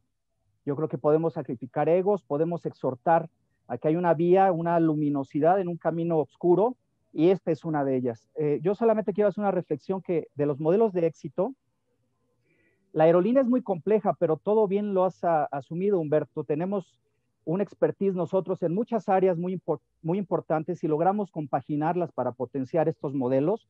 Tenemos en transporte, tenemos para servicios diversos, mantenimiento, el MRO, tenemos capacitación con el CAP, tenemos agencia de viajes, porque hay que darnos el justo valor de quiénes somos. Nosotros fuimos los creadores del BTP, tenemos un sinfín de opciones y podemos buscar capitalizaciones, así como inducir a prepagos, generar otro tipo de voluntades y, como bien dices tú, un mercado moderno, actualizarnos y hacer que esto no pierda el objetivo, que al final de cuentas no está peleada el cooperativismo con la productividad. También el que mejor trabaje y mejor desarrolle debe estar medido y evaluado diferente en base a su integración, a su manera de complementar y de dar. Así que en ese sentido yo los exhorto primero a que tengamos humildad, porque creo que la historia y la tradición de nuestra potente marca que pertenece a la cultura, que pertenece a la historia, se merece esta oportunidad y creo que eso hay que utilizarlo a favor. Así que muchas gracias y les mando un saludo muy cariñoso a todos y Humberto, muchas gracias por tu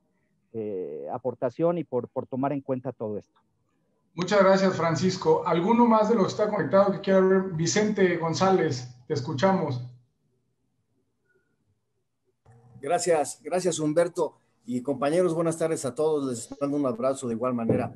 Humberto, mira, la verdad es que tu entusiasmo se contagia, yo también estoy muy entusiasta con esto, muy emocionado, y voy a ejemplificar con lo que mencionaste de la cooperativa de la primaria. Yo estuve en primaria de gobierno y en primaria privada. Efectivamente en la de gobierno, todo lo que se juntaba y se vendía era para bien de todos los alumnos. Se compraban juegos o se remodelaba la cancha de básquetbol o lo que fuera. Y en la privada absolutamente nada era para nosotros, todo era para la escuela. Ese paradigma se debe de romper. Yo siempre pensé, y lo digo sin afán de ofender, que se quede claro eso, que la escuela de gobierno te enseña a ser empleado y la escuela particular te enseña a ser patrón. Yo creo que eso está cambiando al día de hoy con lo que estoy aprendiendo y viendo de tu exposición y la exposición de ayer de Juan Manuel. Tenemos la oportunidad de ya no esperar a que nos contrate un patrón para poder ejercer lo que nos gusta, en este caso la aviación. Podemos ser nosotros mismos nuestros propios patrones. O sea, eso me lleva a la pregunta en concreto, Humberto. Yo sé que las empresas tienen diferentes estructuras organizacionales. ¿Cómo funciona en la cooperativa? Es decir, en una empresa está el dueño, está una dirección, están los empleados. En una cooperativa quiero creer que está la dirección y los cooperativistas que son los dueños.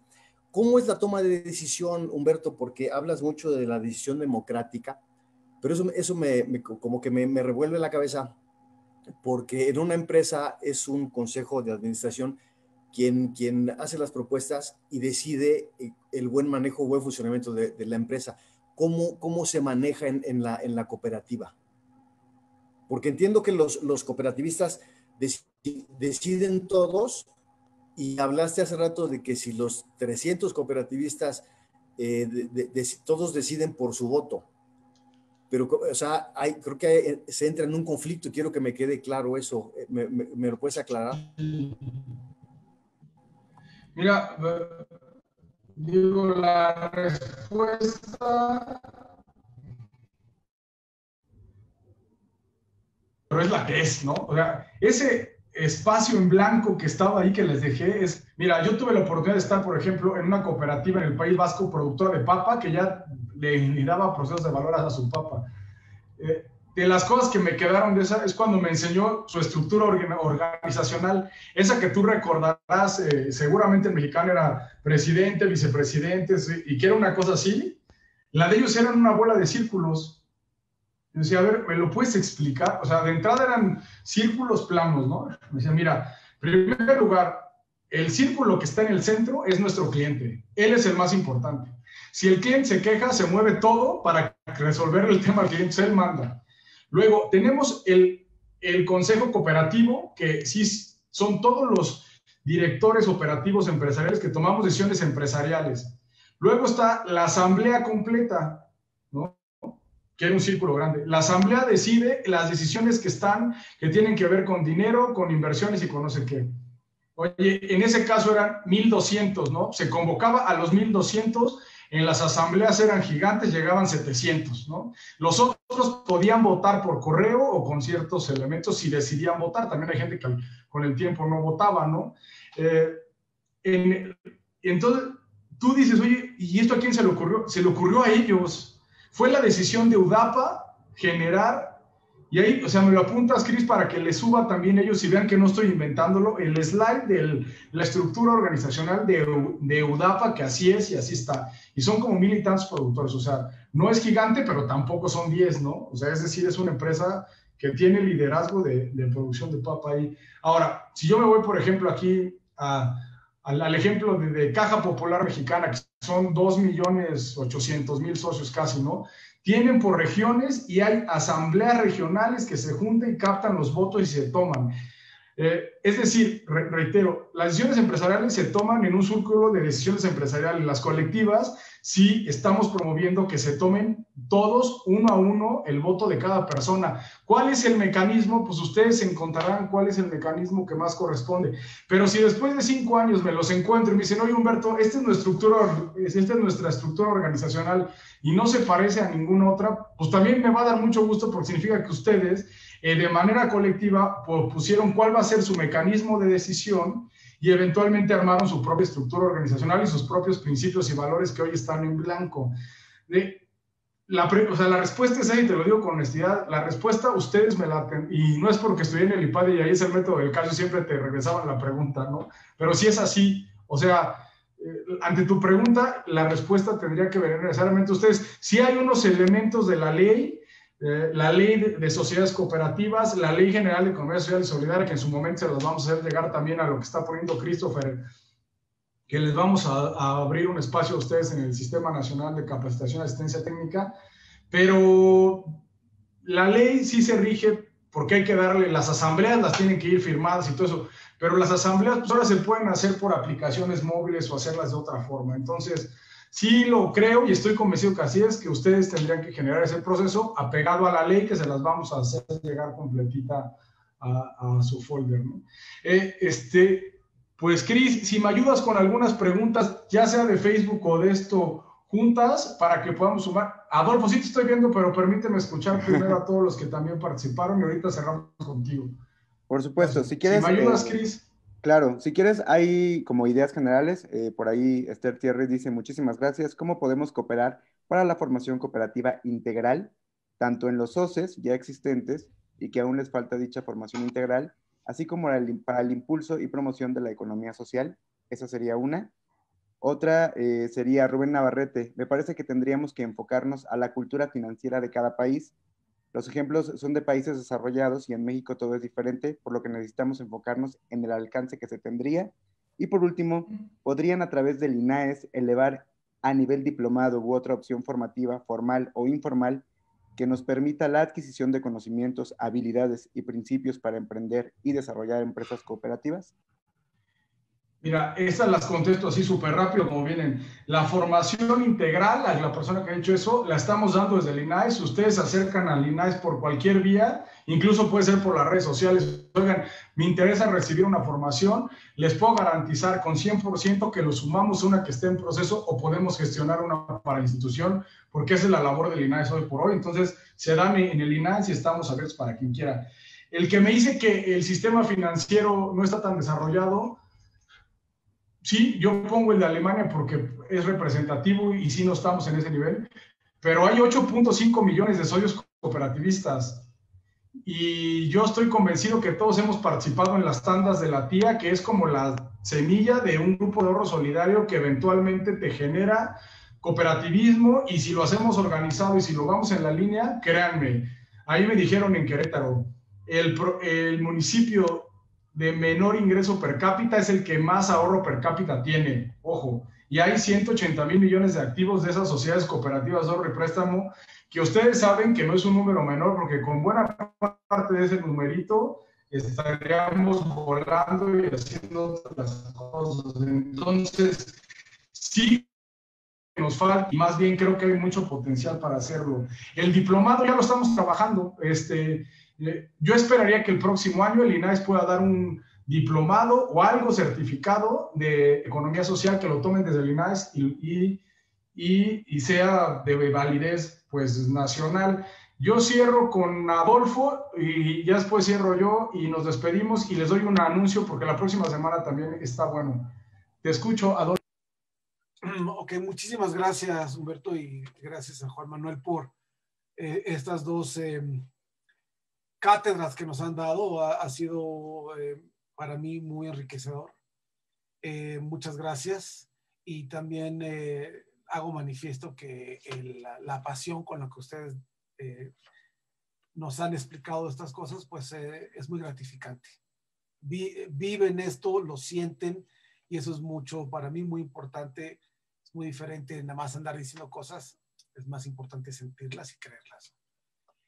Yo lo único que quiero transmitir es, nuevamente, lo dije la vez pasada que nos vimos, es el tema de urgencia. Ayer dijo Juan Manuel que nos iban a acompañar durante todo este proceso. Yo siento que, bueno, eso es esencial, pero sí necesito transmitirles a ustedes y a todos mis compañeros el tema de urgencia. Ya se metió a la Junta Federal de Conciliación y Arbitraje la terminación de la relación laboral. Estamos a punto de que, si eso sucede, nos quiten la concesión. Entonces ya tenemos mucho menos que aportar en valor. Si nos quitan la concesión, el CATIA no va a poder ofrecer licencias de pilotos. Muchas cosas que yo les expliqué la vez pasada. Lo único que yo sí quiero que todos estemos bien conscientes es de que nos tenemos que apurar. Si es que queremos tener algo que podamos aportar, porque está a punto de perder todo el valor que hoy por hoy tenemos. Entonces, eso es todo con lo que yo quería cerrar, Humberto, y muchas gracias. Yo cierro a Adolfo y a todos los 43 participantes que estuvieron conectados, a todos los que estuvieron aquí, que les estuve viendo la cara durante el proyecto, en el buen sentido, digo, porque hay unos que abrieron su cámara y eso ayuda mucho a ver cómo vamos moviendo la interacción, a todas y todos los que estuvieron conectados en redes sociales. De los comentarios de Adolfo, sí, o sea, creo que la urgencia pues la tenemos. Lo que nos toca al INAES y se ha comentado es este acompañamiento técnico-social, ¿no? De ir poniendo ideas, ir acompañando los procesos de formación de una cooperativa, y nosotros pues tan entendimos la urgencia que en el momento que vi Juan Manuel Bar, pues casi en una semana se armó el proceso. O sea, sí lo entendemos y hacemos lo que está de nuestro lado para hacerlo. Cierro con un comentario que no quiero pecar de romántico, pero lo tengo que decir, Adolfo. O sea, para mí el capital real de todo lo que se puede hacer hacia adelante, pues son las personas, ¿no? Y te digo que ni siquiera es romántico. Si dijera otra cosa, todas las 2 horas que hablé estaría siendo profundamente incoherente, ¿no? O sea, sí creo que el capital y que los activos y que todo tiene un valor, pero estoy convencido que una empresa potente que puede generar una solución, un mercado con el talento, está en la gente. Sin olvidar esto, desde lo que nos toca está la urgencia y aquí estamos, ¿no? Y desde el otro, en serio, es porque lo creo y no solamente lo creo, lo vivo. Estoy convencido que empresas potentes surgen sí de activos, sí de capital, porque se necesitan, pero puede venir mucha más potencia del talento humano que se aporte a las empresas, y ustedes ese lo tienen de sobra. Muchas gracias.